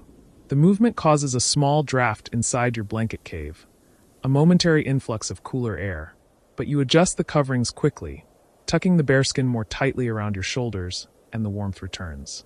This small action, recognizing a problem before it becomes serious and taking steps to address it, is another aspect of winter survival that you learned young. In summer, small discomforts can be ignored or endured. They will not escalate into danger. But in winter, small problems can become large ones quickly. A slight discomfort can keep you from sleeping well, and poor sleep weakens the body's defenses, and weakness makes you more susceptible to cold and illness. A tiny gap in your clothing can let in cold air that robs your body of heat, and lost heat must be replaced by burning food, and food is precious and limited during the months when nothing grows. So you learn to pay attention, to notice the small signals your body sends, to make adjustments before adjustments become urgent. You learn to check yourself regularly. Are your feet warm enough? Are your hands comfortable? Is your neck protected? Is any part of you beginning to feel that particular ache that means cold is penetrating your defenses? And if something is not right, you fix it immediately, because waiting will only make the problem worse. This constant low-level vigilance might seem exhausting, but it has become second nature to you, an automatic background process that requires no more conscious thought than breathing. Your body has learned what to watch for and how to respond, and most of the time you make adjustments without fully waking, driven by instinct and long training. The same vigilance extends to your awareness of others in the household. Even now, half asleep, you are tracking the sounds around you, listening for anything that seems wrong. A cough that sounds like illness rather than mere throat clearing.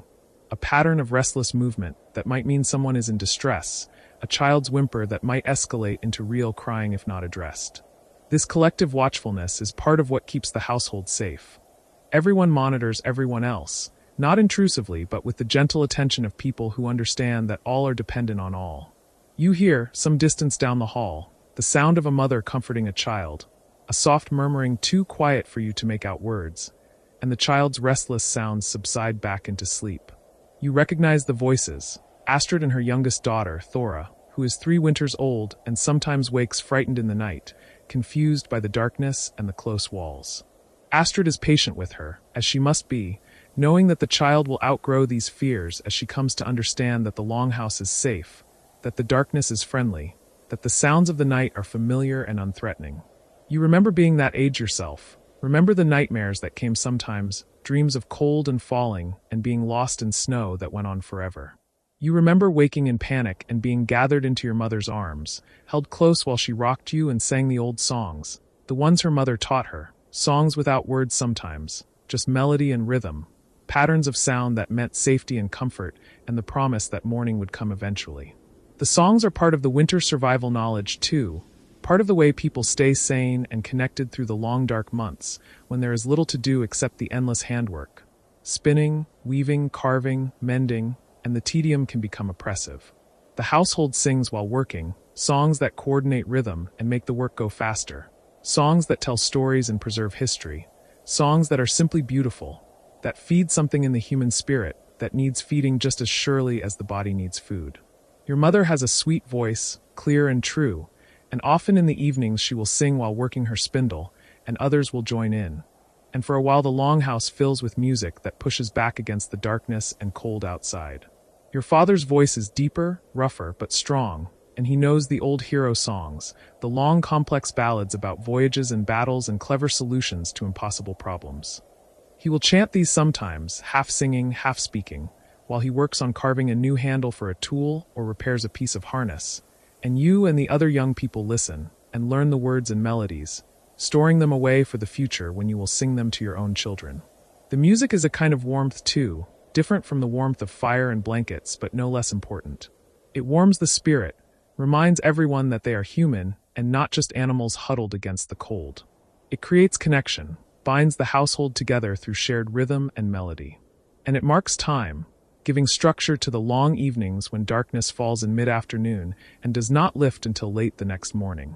In the deepest part of winter, when the sun barely rises above the horizon even at midday, and the light is perpetual twilight, a strange blue dimness that makes it hard to tell whether you are looking at the world or at a dream of the world, time can become slippery.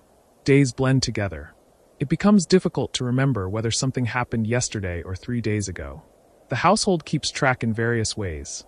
Notches cut in a stick to mark each passing day, the cycle of weekly baking that gives a 7-day rhythm, the monthly cycle of women's bleeding that ties the household to lunar time, even when the moon itself is hidden by clouds. But still there are moments when time seems to dissolve, when you wake in darkness and sleep in darkness and live in the dim firelight in between, and it feels as though you have always been here, in this warm dark space, and always will be. That summer is just a story, a myth of a different world that may or may not have ever truly existed. These moments can be frightening if you let them be, a kind of temporal vertigo, but they can also be peaceful, a letting go of the need to be anywhere other than exactly where you are. You float in such a moment now, suspended between sleep and waking, between past and present, between the individual self and the collective body of the household. You are yourself, one person with your own thoughts and memories and dreams, but you are also part of the larger organism, the family community that survives as a unit, that breathes together in the darkness, that shares warmth and food and air and space. The boundaries feel soft, permeable, less important than they do in the bright individuality of summer daylight. This dissolution of boundaries is not something that is spoken about directly, but you sense that others feel it too, that everyone who lives through northern winters knows this strange intimacy, this enforced closeness that breaks down the walls between self and other. You learn things about your family members that you would never learn in summer.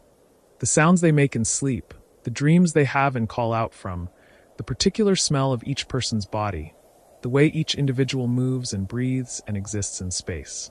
You learn who snores and who is silent, who tosses and who lies still, who rises in the night to visit the bucket, and who can sleep straight through from dusk to dawn.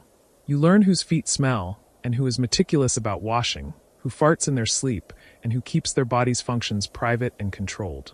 You learn who cries out from nightmares and who laughs in their dreams, who talks in their sleep, and what secrets they reveal when they do. This knowledge creates intimacy but also requires courtesy, a tacit agreement that what is learned in the night will not be used as weapon or mockery in the day. Privacy is impossible in the winter longhouse, but dignity must be maintained, and so everyone learns to practice a kind of selective blindness, to not see and not hear things that would embarrass if acknowledged. Children must learn this courtesy as they grow. They must learn when to mention something, and when to stay silent, when to ask questions, and when to accept mystery. You learn this slowly, through your childhood, through occasionally making mistakes and being gently corrected. Not by punishment, but by the quiet disapproval of the community, by the way people turned their faces away or changed the subject or said simply, "We do not speak of such things." You learned that some knowledge is private even when it cannot be kept secret, that knowing something and acknowledging that you know it are different things, and that the second can be controlled even when the first cannot. The fire has caught fully now from the new logs Ingrid added, and you can see its light against your closed eyelids, a warm orange glow that pulses slightly with the movement of flames. The temperature in the hall has risen by some small but perceptible degree, and you feel your body relaxing even further, muscles going soft, breathing deepening. This is the best time of the night, after the fire has been fed and before the cold of the pre-dawn hours begins to gather strength. This is when sleep is deepest and most restorative, when the body does its work of healing and maintaining itself, when dreams come that are vivid and strange and sometimes meaningful. You let yourself sink into that deeper sleep now, releasing your hold on consciousness, trusting the household to keep its watch while you rest.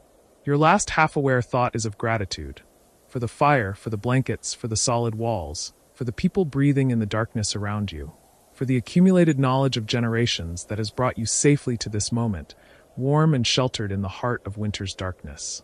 The wind continues to blow outside, and the cold presses against the walls, and the night stretches out toward the distant promise of dawn.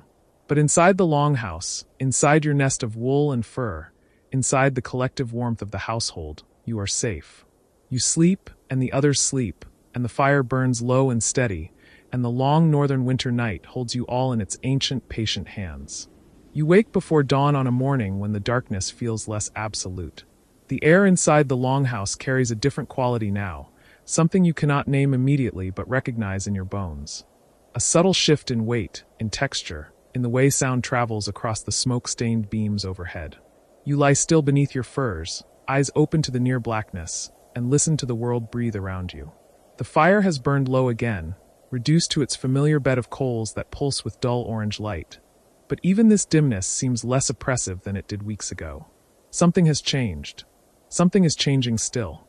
The others remain asleep, their breathing a chorus of quiet rhythms that blend with the settling timbers and the wind's diminished song outside. You have learned to read these sounds the way you once read the surface of the sea, for signs, for warnings, for promises of what approaches.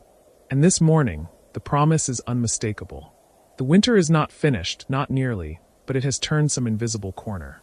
You can feel it in the stillness, in the way the cold no longer claws quite so desperately at the edges of the dwelling, in the faint quality of light that will come when the sun finally drags itself above the frozen horizon. You rise slowly, careful not to disturb the woman sleeping beside you, her face smooth and untroubled in rest. Her breathing remains deep, and even as you slip from beneath the shared furs, and you pause a moment to draw them back over her shoulder where the cold might reach.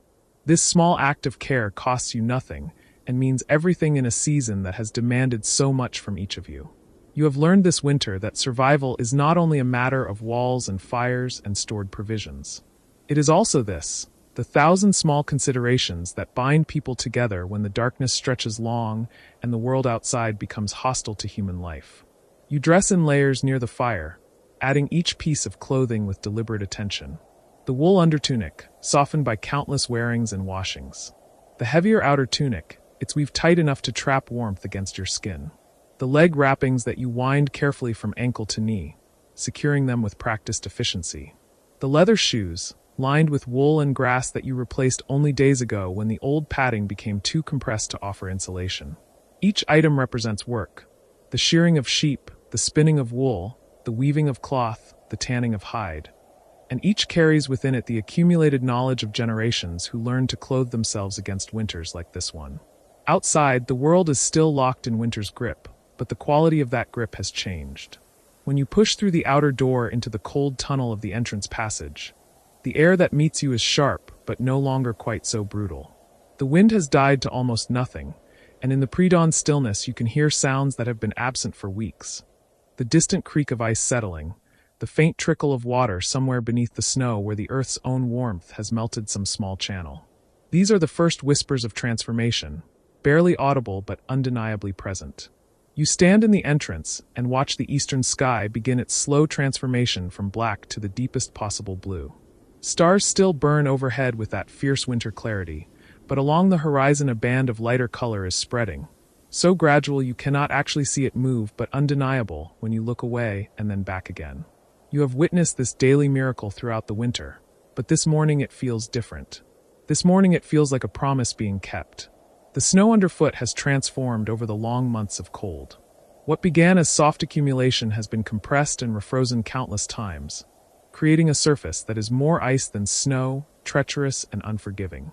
You walk carefully across the space between the longhouse and the storehouse, your feet finding the path worn by repeated passage.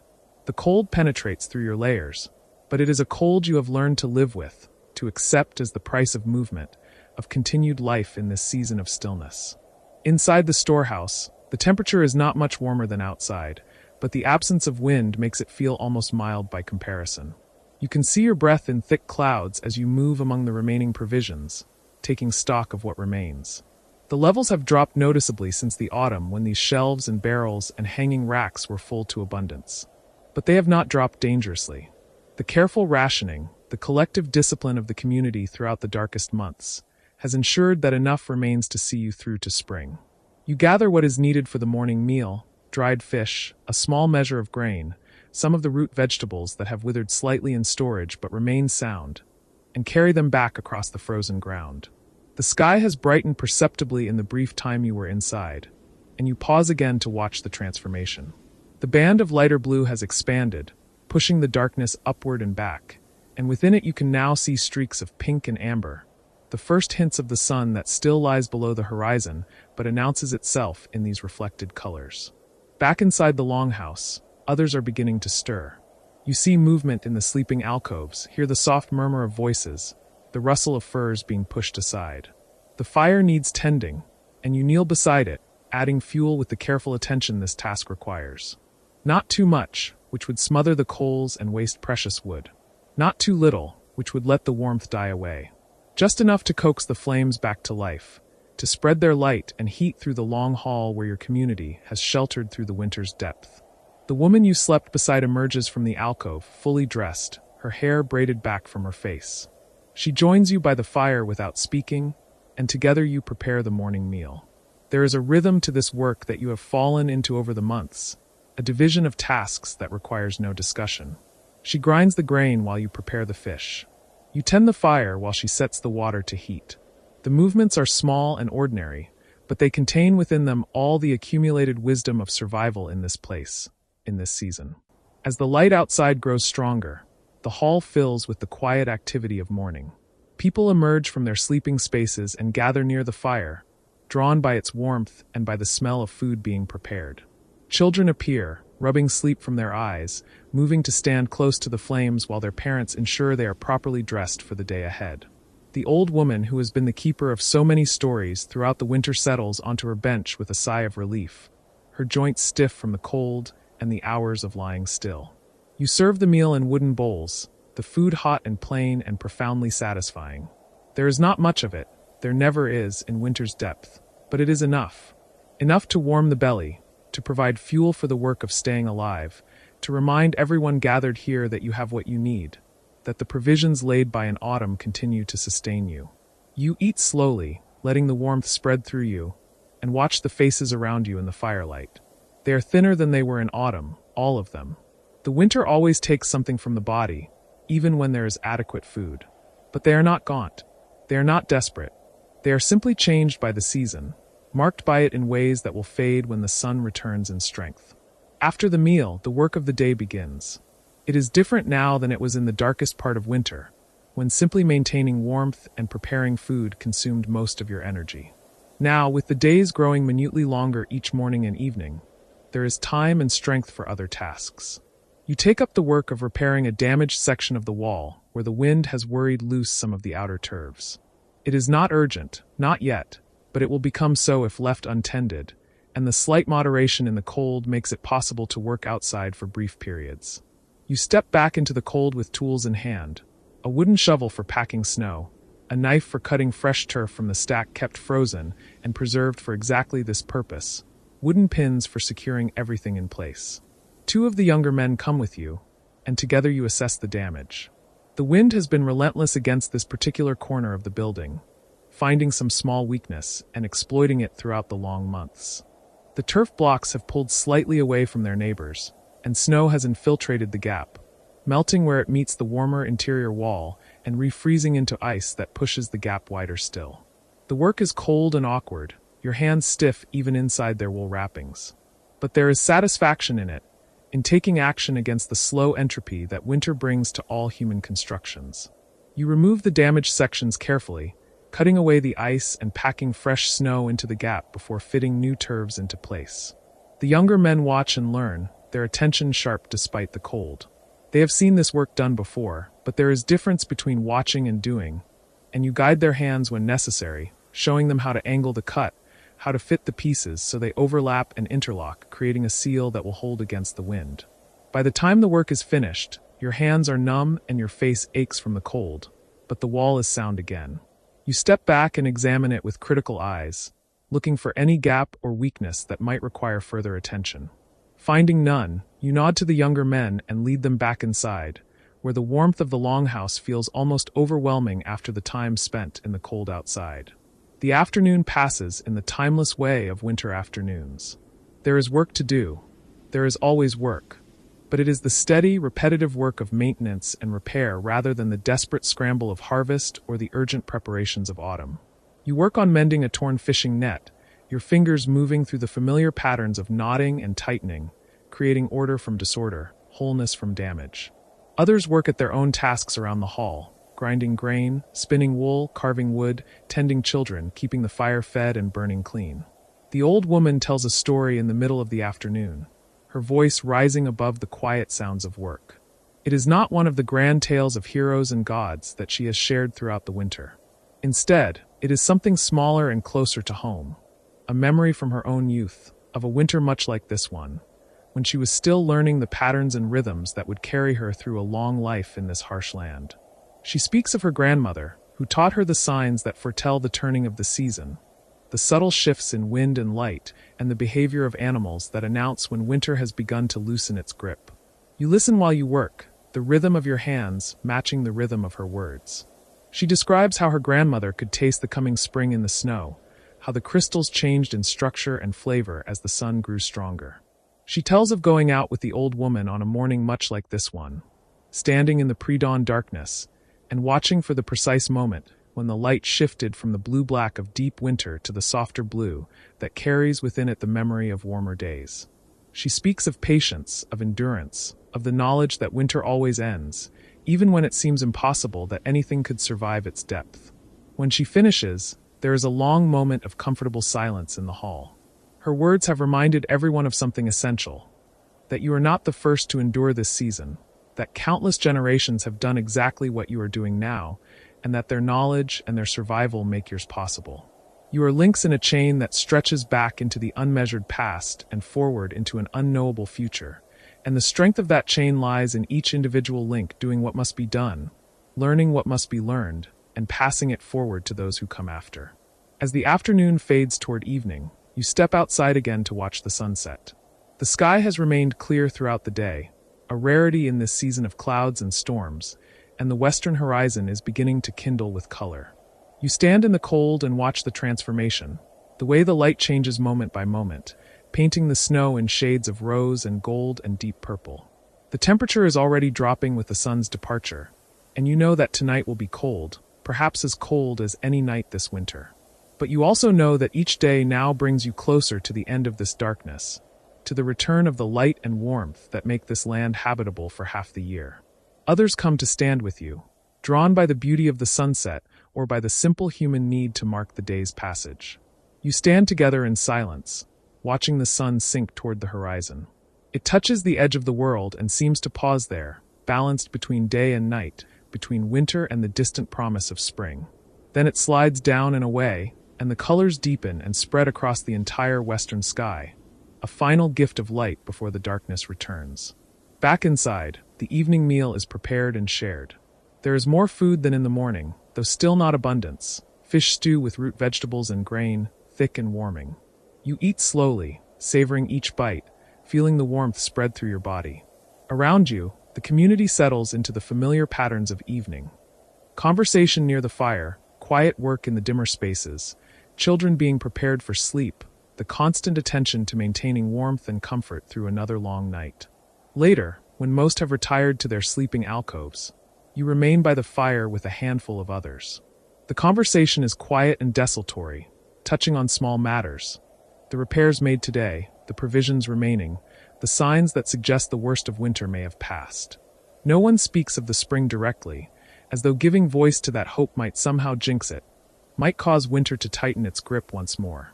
But the hope is there nonetheless, unspoken but palpable in the quality of the silence, in the way people's faces have begun to lift toward the future rather than simply enduring the present. You think about the months behind you, the long stretch of darkness and cold that you have traversed. There were hard moments, times when the walls felt too close and the darkness too deep, when you wondered if you had stored enough food, if the cold might finally penetrate all your defenses. But you came through those moments, as you have come through this entire season. One day at a time, one task at a time, one small act of care and attention at a time. This is the secret of winter survival, you realize. Not some grand strategy or dramatic gesture, but the steady accumulation of small competencies, the daily practice of the skills that keep you warm and fed and connected to the people around you. The woman you sleep beside comes to sit near you, her shoulder touching yours in comfortable silence. You do not need to speak. After months of living in such close quarters, words have become less necessary. The touch says everything that needs saying. I am here, you are here, we have come through together. You lean into that touch slightly, grateful for the warmth and the connection, for the reminder that survival is not only an individual accomplishment, but a collective one. One by one, the others drift away to their sleeping spaces, until only you and she remain by the fire. The flames have burned down to coals again, glowing with that deep red-orange color that seems to hold within it all the warmth of summer, concentrated and condensed into these small, fierce points of light. You tend the fire one last time for the night, banking it carefully so it will burn slow and steady through the hours of darkness. Then rise and follow her to the alcove where your furs wait. You lie down together beneath the layers of wool and hide and fur, and the warmth begins to build immediately in the space between your bodies. Outside, the wind is rising again, returning to its familiar song against the walls and roof. But inside you are warm. Inside you are safe. Inside, you are held by the collective knowledge and collective effort that has brought your community through another day, another night, another small increment of winter's long passage.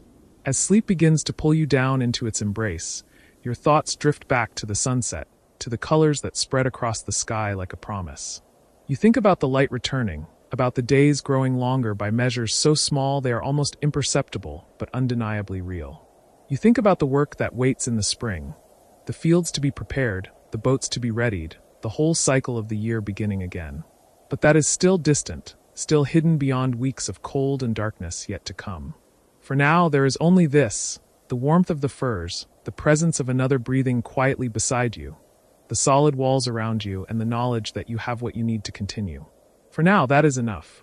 It has always been enough. It will be enough tomorrow, and the day after, and all the days that stretch between this moment and the spring that waits, patient and certain, beyond winter's end. You close your eyes and let the darkness take you. Not the harsh darkness of winter outside, but the soft darkness of rest and restoration. Your breathing slows and deepens, matching the rhythm of the woman beside you, and together you drift into sleep. The longhouse settles around you, filled with the quiet sounds of a community at rest, breathing and shifting and the soft pop and hiss of the fire. These are the sounds of survival, of life persisting in the face of a season designed to extinguish it. And somewhere in the depth of sleep, you dream. Not of summer, though that would be the expected dream in winter's grip. Instead, you dream of autumn again, of the work that prepared you for this season. You dream of cutting turf and stacking wood, of smoking fish and grinding grain, of all the patient labor that created the safety you now inhabit. In the dream, you understand with perfect clarity that survival is not an accident or a gift but a practice, a discipline, a way of living that honors both the present moment and the future that depends upon your choices now. The dream shifts, and you are outside on a morning very much like this one, watching the sun rise over a landscape transformed by snow and ice. But in the dream, you can see beneath the surface to the life that persists even in winter's depth, the seeds sleeping in the frozen ground, waiting for their moment to wake and grow. The roots of plants drawing on reserves stored through the summer, keeping themselves alive in the darkness below. The fish moving slowly in the depths of the fjord, their metabolism slowed but not stopped, continuing their ancient cycles beneath the ice.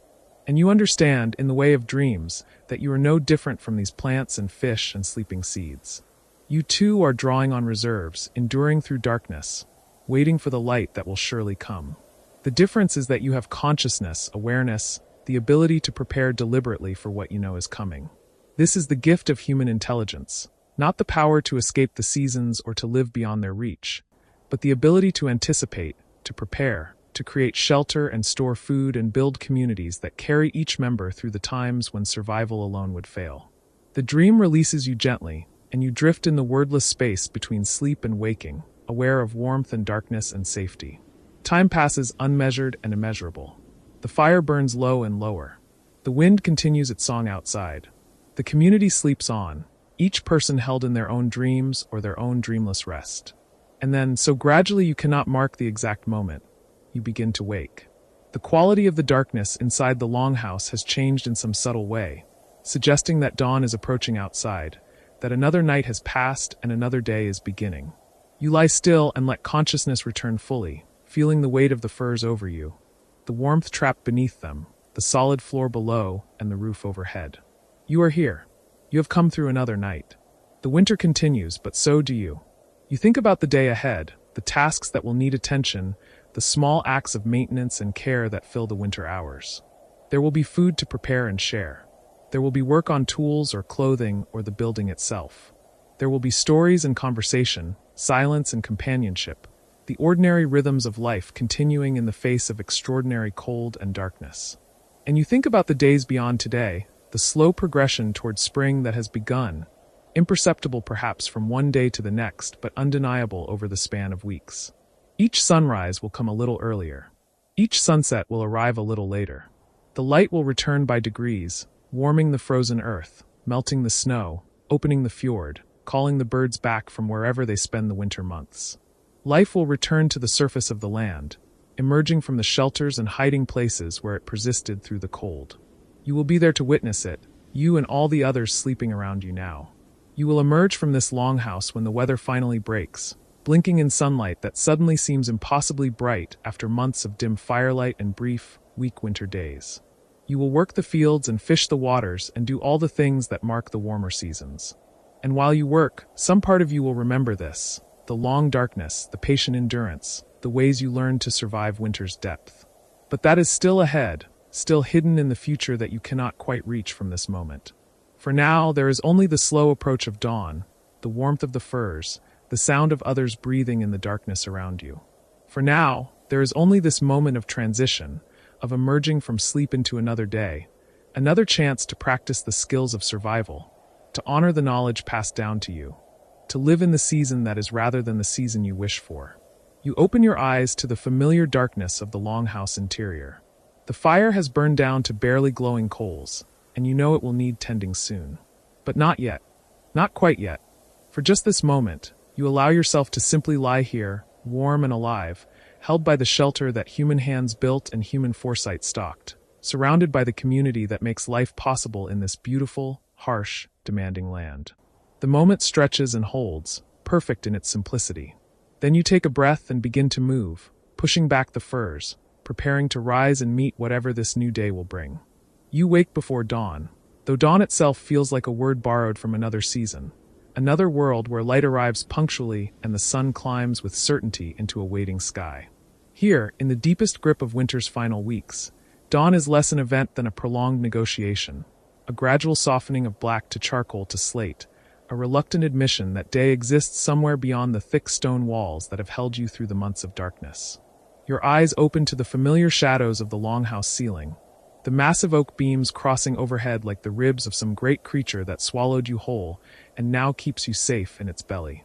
The carved patterns along those beams have become as known to you as the lines of your own palms, traced 1,000 times in sleepless hours, their interlocking spirals and beast heads companions to your thoughts in the long quiet between sleep and waking. The warmth around you is absolute, a cocoon of body heat and wool and layered furs that you have perfected over these months, each element placed with the precision of ritual. You do not move yet, unwilling to disturb the perfect equilibrium you have achieved, the balance between the cold that presses against the world outside and the warmth you have cultivated here in this particular patch of straw and fabric and animal skin.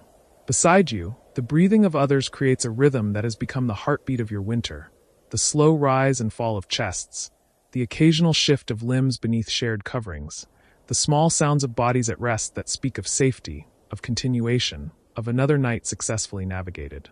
Your daughter sleeps to your left, her small form curled against your side, her hair smelling of smoke and the pine branches you burned yesterday to freshen the air. To your right, your wife lies still, though you sense she too is awake, her breathing different from the pattern of sleep, though she makes no move to acknowledge the day. The fire in the long hearth has burned low, as fires do in the hours before dawn, but it has not died. You can see the glow from where you lie, the deep orange of coals that have been tended through the night by whoever held the last watch, the embers still radiating heat into the space, still holding back the absolute cold that waits beyond every wall, every door, every carefully sealed crack. You have learned, through these months, to read fire the way sailors read clouds, to understand its moods and needs, its hunger and satisfaction. A fire in summer is a simple thing, useful and direct, but a fire in the depth of winter becomes something else entirely, becomes a living presence that must be negotiated with, fed carefully, watched constantly, respected for its power to mean the difference between comfort and suffering, between sleep and miserable wakefulness. The smoke from the hearth rises in lazy spirals toward the smoke hole in the roof, and you watch it for a moment, the way it catches what little light exists, the way it moves with purposes of its own. Some smoke escapes through that carefully constructed opening, drawn upward by forces you do not fully understand, but have learned to work with. Some smoke lingers, hangs in the upper reaches of the longhouse, creates that gray layer that you have grown accustomed to, that burns your eyes less now than it did at winter's beginning. You think about smoke often these days, how it fills spaces, how it marks the boundaries between warm air and cold, how it carries smells and messages, how it connects you to every other household doing exactly what you are doing, burning wood and peat and whatever else will produce heat, sending their own smoke into the same gray sky. Slowly, carefully, you begin to extract yourself from the layers of covering, moving with the deliberate care of someone who knows that haste brings cold. You slide the bearskin away first, the heavy fur that forms the outermost layer, then the wadmal blankets beneath, each one representing hours of work, of spinning and weaving and fulling, each one a barrier against the nothing that cold represents. The air against your face is sharp, immediate, a reminder that the warmth exists only where you create it, only in the spaces you have claimed and defended with fire and wool and the heat of your own bodies. You sit up slowly, your breath visible in the dim light, small clouds that hang briefly before dissipating into the general atmosphere of the longhouse. Around you, others are beginning to stir, the household waking in stages, in the order that routine and necessity have established over the winter months. You see movement near the other sleeping platforms, see someone adding wood to the fire, see the small adjustments of bodies preparing to face another day of cold and waiting. Your feet find the floor, and the shock of that contact never fully goes away, no matter how many times you experience it, no matter how much straw and rushes you lay down to create insulation. The cold rises from the earth itself, seeps through wood and stone, seeks always to equalize, to bring everything down to its own temperature, and only constant vigilance keeps it at bay. You reach for the clothes you set aside the night before, the wool tunic and pants that you warmed by the fire before sleeping, that retain some memory of that heat, though they have cooled considerably through the night. You dress quickly, efficiently, pulling on layer after layer, each one adding protection, adding a barrier between your skin and the world that would leach away your warmth if given the chance. The ritual of dressing in winter is so different from summer's casual relationship with clothing. Now each piece matters, each layer serves a purpose, and the order of their application follows logic learned through generations, through trial and error, through the accumulated wisdom of everyone who has survived winters in this place. You wrap the wool around your legs in the way your grandfather taught you, crossing and tucking, creating pockets of air that will hold warmth. You pull on the felted socks that your wife made, thick and soft, that will go inside boots lined with fur. You add the outer tunic, the one with the hood that can be pulled up to protect your ears and neck, that can be cinched tight to keep wind from finding its way inside. When you are dressed, you feel armored, ready to face the cold that waits beyond the door, though you have no intention of going out just yet. The morning routine unfolds around you, the household moving into its practiced patterns, each person knowing their role, their contribution to the collective effort of survival. Someone is already at the hearth, building up the fire, adding the carefully rationed wood piece by piece, coaxing flames from coals, creating new heat to replace what has been lost through the long night. You watch the fire grow, see the light spread, see shadows shift and reform as the flames rise. The first meal of the day is being prepared, and the smell of porridge begins to fill the space, oats and barley cooked with water, thickened with whatever dried berries or preserved fruits remain, flavored with honey if there is any left, or simply salted and eaten plain. The warmth of the porridge will be as important as its nourishment, will put heat into your belly that will radiate outward, that will fuel your body's constant work of maintaining temperature against the cold. You move to help with the meal preparation, falling into the rhythm of tasks that have become automatic, that require no discussion or instruction. You check the water supply, the barrels that were filled before the deepest cold came, that must be guarded against freezing, kept near enough to the fire that ice does not form, but not so close that the wood expands and the barrel splits. The water is good, cold but liquid, and you dip a bowl and drink, feeling the chill of it slide down your throat, startling and clarifying. Water in winter is a treasure, each drop requiring effort, requiring the breaking of ice or the melting of snow, requiring care to keep it clean and available. You remember the stream outside, how it runs still beneath the ice, how you can hear it sometimes when the wind is quiet, the sound of water moving under its frozen ceiling, continuing its journey to the sea even as the surface world locks into stillness. You have cut holes in the ice to reach that water, have lowered buckets on ropes, have hauled up what you needed while your fingers went numb and your face burned with cold. But that was weeks ago, before the last great storm, before the snow piled so high that even reaching the stream became an undertaking too dangerous to attempt regularly. Now you rely on snow melted in pots, on ice chipped from the icicles that hang from the eaves, on the water you stored when storing was still possible. Your daughter appears at your side, dressed now in her own layers, her face still soft with sleep, her eyes adjusting to the dim light. She leans against you, and you put your arm around her, feel the solid warmth of her, the life that continues, that grows even through winter, even through darkness. She says nothing, and you say nothing because words are not necessary in this moment, because presence is enough, because you both understand that the morning is for quiet gathering of strength, for slow movement into day, for the gradual transition from the vulnerability of sleep to the readiness that being awake requires.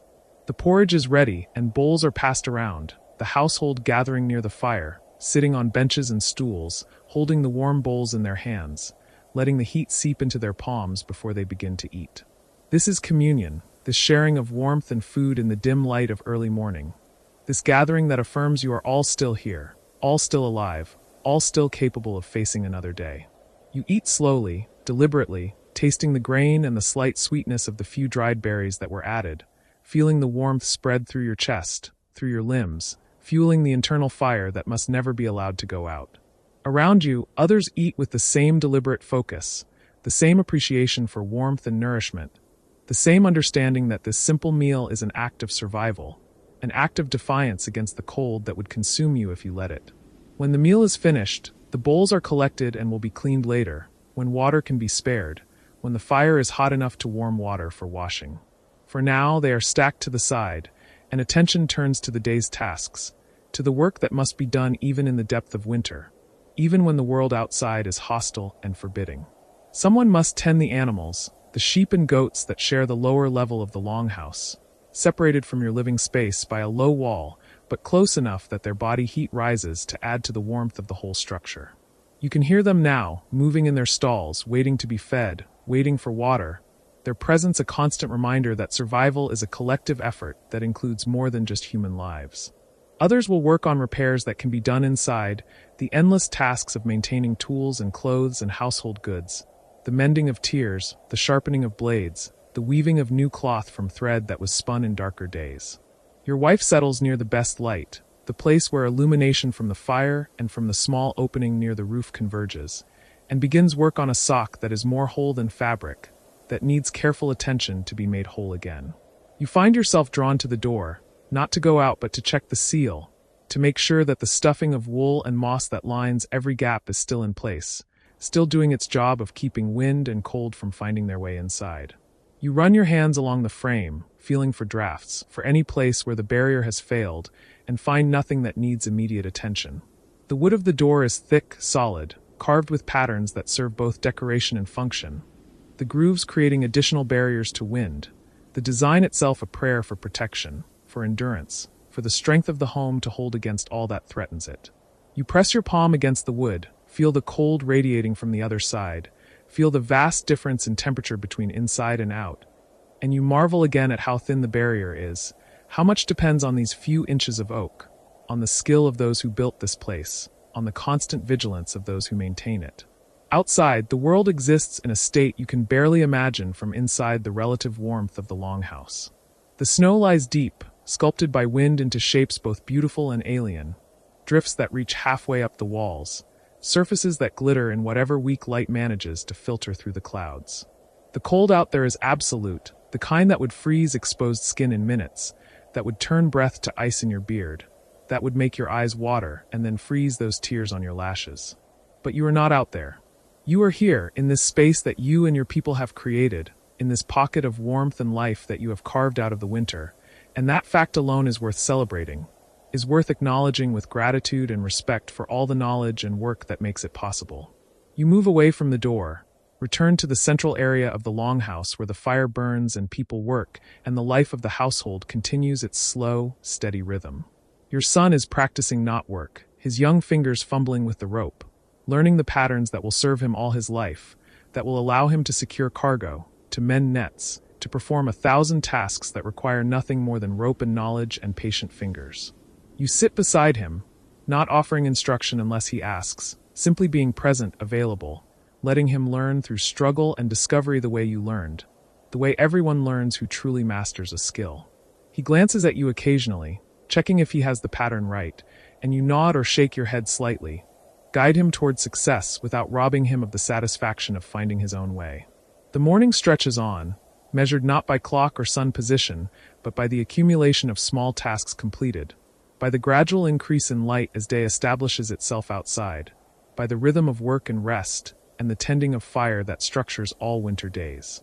Someone brings out bread that was baked 2 days ago, hard now but still good when softened with whatever liquid is available, and it is passed around, broken into pieces, shared among whoever wants it.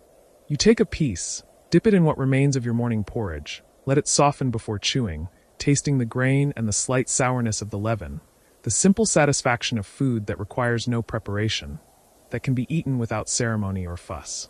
Your wife begins to sing softly, almost under her breath, one of the old songs that her mother taught her, that her mother's mother knew, songs that carry memory and meaning beyond their words, that connect you to all the winters that have been survived before this one.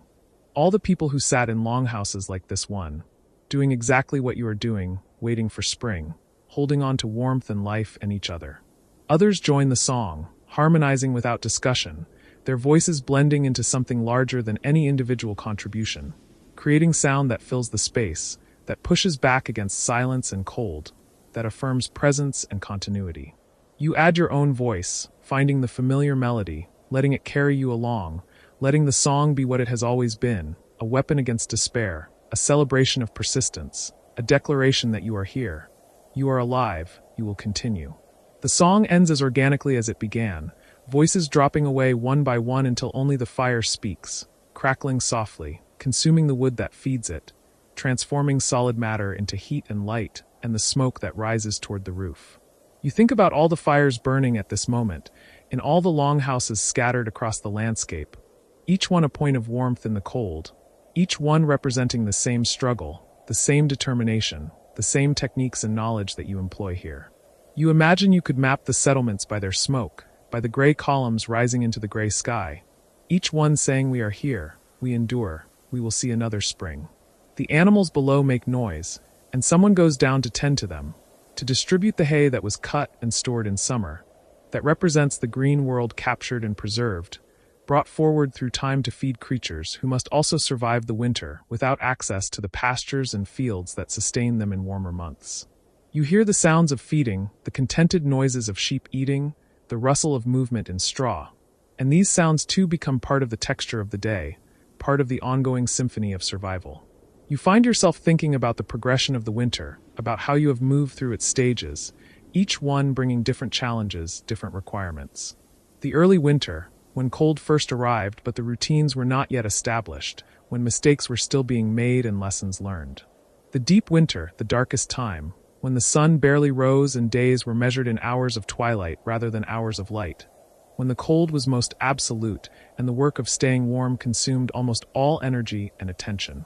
And now this, the late winter, when the worst may be past but cannot be assumed to be, when the supplies you have nursed through the dark months are running low but must last longer still, when the temptation to believe that spring is near must be resisted because relaxing vigilance now could be fatal. You have seen winters that broke people, that pushed them past what they could endure, that took lives not through single catastrophic events, but through the slow, grinding accumulation of cold and dark and deprivation. You have seen families who rationed food too conservatively and went into spring too weak to plant, too damaged to recover. You have seen those who burned their fuel too quickly and faced the last weeks of winter with no wood left, huddling together for warmth that human bodies alone could not provide in sufficient measure. You have learned, as all who survive learn, that winter is a marathon, not a sprint, that pacing matters, that you must be neither reckless nor overly cautious, that survival requires calibrating your use of resources to match the actual length and severity of the winter you are experiencing, not the winter you hoped for or the winter you remember from years past. Each winter is different, arrives at different times, stays different lengths, achieves different depths of cold. Reading a winter, understanding what it will demand, is a skill that can only be acquired through experience, through attention to signs and patterns, through listening to those who have seen many winters and learned their rhythms. This winter has been hard, but not the hardest you have known. There was enough warning to prepare adequately, enough autumn to finish the harvest and complete the preservation of food, enough time to gather wood and peat and make the longhouse ready for the siege of cold. The storms have been fierce but not unprecedented, the cold deep but not record-breaking, the darkness long but expected, manageable with the routines and rituals that light the darkness in ways that have nothing to do with illumination. You stand and stretch, feeling your muscles respond, feeling the stiffness that comes from sitting too long in cold air, from sleeping curled tight to conserve warmth, from the general reduction in movement that winter requires. You move through a series of stretches that your body knows, that keep you flexible and strong even through the months of reduced activity, that prepare you for the work that will come when spring arrives and the land demands the full measure of your strength and stamina. Others around you are engaged in their own forms of movement, their own ways of keeping bodies ready, keeping muscles from atrophying, keeping joints from seizing up. Someone is practicing with a wooden sword, moving through forms that are half dance and half combat training, keeping skills sharp against the day when they might be needed. Someone else is simply walking, pacing the length of the longhouse back and forth, counting steps perhaps, or just moving for the sake of movement, refusing to let stillness become stagnation. Your daughter appears again, this time with a question about the tale you were telling last night. The story of the hero who traveled to the land of the giants, who faced challenges and used cunning to overcome obstacles that strength alone could not defeat. She wants to know what happened next, wants you to continue the narrative, and you feel the familiar pleasure of storytelling, of passing on tales that carry wisdom and warning, entertainment and instruction. You sit near the fire, and she settles beside you, and others gradually gather, drawn by the promise of story, by the way narrative transforms time, makes it pass differently, creates meaning and structure in the formless hours of a winter day. You resume the tale where you left it, picking up the thread as if no time had passed, as if the hero had been waiting patiently through the night for you to return to his story and allow him to continue his journey. Your voice falls into the rhythm of storytelling, the particular cadence that signals this is not ordinary speech but something elevated, something formal, something that deserves attention and respect. The hero faces a new trial, must cross a river that flows through the land of the giants, must find a way past the guardian who stands at the bridge and demands payment or combat from all who would pass. The hero has neither gold to pay nor desire to fight a battle he might lose, so he must rely on wit, on words, on the ability to see solutions that others might miss. You describe the scene as you have heard it described, adding your own details, your own interpretations, making the story yours even as you honor its bones, its essential structure that has been passed down through generations. The listeners respond to the story, their faces showing engagement, showing the movement of emotion as the hero faces danger, showing relief when cleverness prevails, showing satisfaction when justice is served and the guardian is bested not through violence but through wisdom. The story continues, unfolding at the pace that feels right, neither rushed nor dragging, building toward its conclusion, toward the moment when the hero achieves his goal and returns home changed by the journey, enriched by what he has learned, ready to live differently because of what he has experienced. When the story ends, there is a moment of silence, the natural pause that follows narrative, the space needed to return from the world of the story to the world of the longhouse.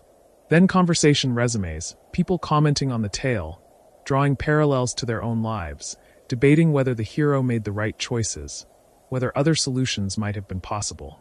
This too is part of the function of story in winter, not just the entertainment of the telling, but the discussion that follows, the way narrative creates opportunities for thought and debate, for the examination of values and choices, for the building of community through shared consideration of imagined challenges. The day moves toward afternoon, though afternoon in late winter is more concept than reality, more a slight shift in the quality of light than any clear demarcation of time. The fire is fed again, the precious wood added piece by piece, the flames rising to consume what is offered, to transform matter into the heat that keeps you all alive. You think about wood, about the labor of cutting it, hauling it, stacking it, drying it, about the planning required to have enough, about the calculations that go into determining how much is sufficient for a winter whose length cannot be known in advance. You think about the forests that provide the wood, about the trees that grow for decades to be cut down and burned in a single winter, about the relationship between human need and the resources the land provides. You think about the people who manage the forests, who mark which trees can be cut and which must be left to grow, who understand that taking too much now means not enough later, who think in terms of generations rather than seasons, who make decisions that will affect children not yet born. This long thinking, this consideration of consequence beyond immediate need, is part of what allows survival in this land, in this climate where mistakes compound and cannot easily be undone, where poor decisions echo through years, where the margin between sufficiency and catastrophe is smaller than anyone would wish. The door opens briefly, and someone enters from outside, bringing with them a rush of cold air that flows across the floor like water, that reminds everyone of what waits beyond the walls, that makes the warmth of the fire feel even more precious by contrast. The person who entered sheds their outer layers, brushes snow from their clothing, moves quickly to the fire to warm hands and face that have gone numb in the brief exposure to the outside world. They report that the weather remains the same, cold and overcast, the snow deep but not actively falling, the wind moderate but constant, carrying ice crystals that sting exposed skin. that force you to turn your face away, to squint against the assault. They report that the animal shelters are secure, that the paths between buildings remain passable, that nothing requires immediate attention or alarm. This is good news, or at least the absence of bad news, which in winter amounts to the same thing. The routine continues, the household holds. Another day passes without crisis or catastrophe, and that alone is worth acknowledging, worth being grateful for. As the light begins to fade, as the brief winter day gives way to the long winter night that is its inevitable companion, the household begins the transition to evening, to the routines that will carry you through the hours of darkness to sleep and then to another morning. The evening meal is prepared, more substantial than breakfast but still simple, still based on what is available, what has been preserved and stored, what can be made without waste or extravagance. There is dried fish, reconstituted in water until it softens enough to eat, flavored with herbs that were dried in summer, that carry memories of green and growth. There is more porridge, cooked thicker this time, more filling, designed to satisfy hunger and provide fuel for the night ahead. There are root vegetables, the last of what was stored, showing some signs of age but still good, still nutritious, roasted near the fire until their outsides char slightly and their insides turn sweet and soft. There is bread, rationed carefully, each person receiving their portion, eating it slowly, making it last, appreciating every bite. The meal is eaten with the same deliberate focus as breakfast, the same appreciation for warmth and nourishment, the same awareness that food represents survival, represents the work of summer brought forward to sustain you through winter, represents the careful planning and preservation that allows you to eat at all when the land produces nothing. After the meal, as the darkness outside becomes complete, as the cold intensifies in the way it always does when the sun is fully gone, the household settles into the evening routines that will lead eventually to sleep. The fire is built up one last time, fed generously so that it will burn through the night, so that whoever tends it during the dark hours will have coals to work with, will not have to restart it from nothing. The sleeping platforms are prepared, the furs and blankets arranged in the configurations that have proven most effective, that create the layered warmth necessary for comfortable sleep.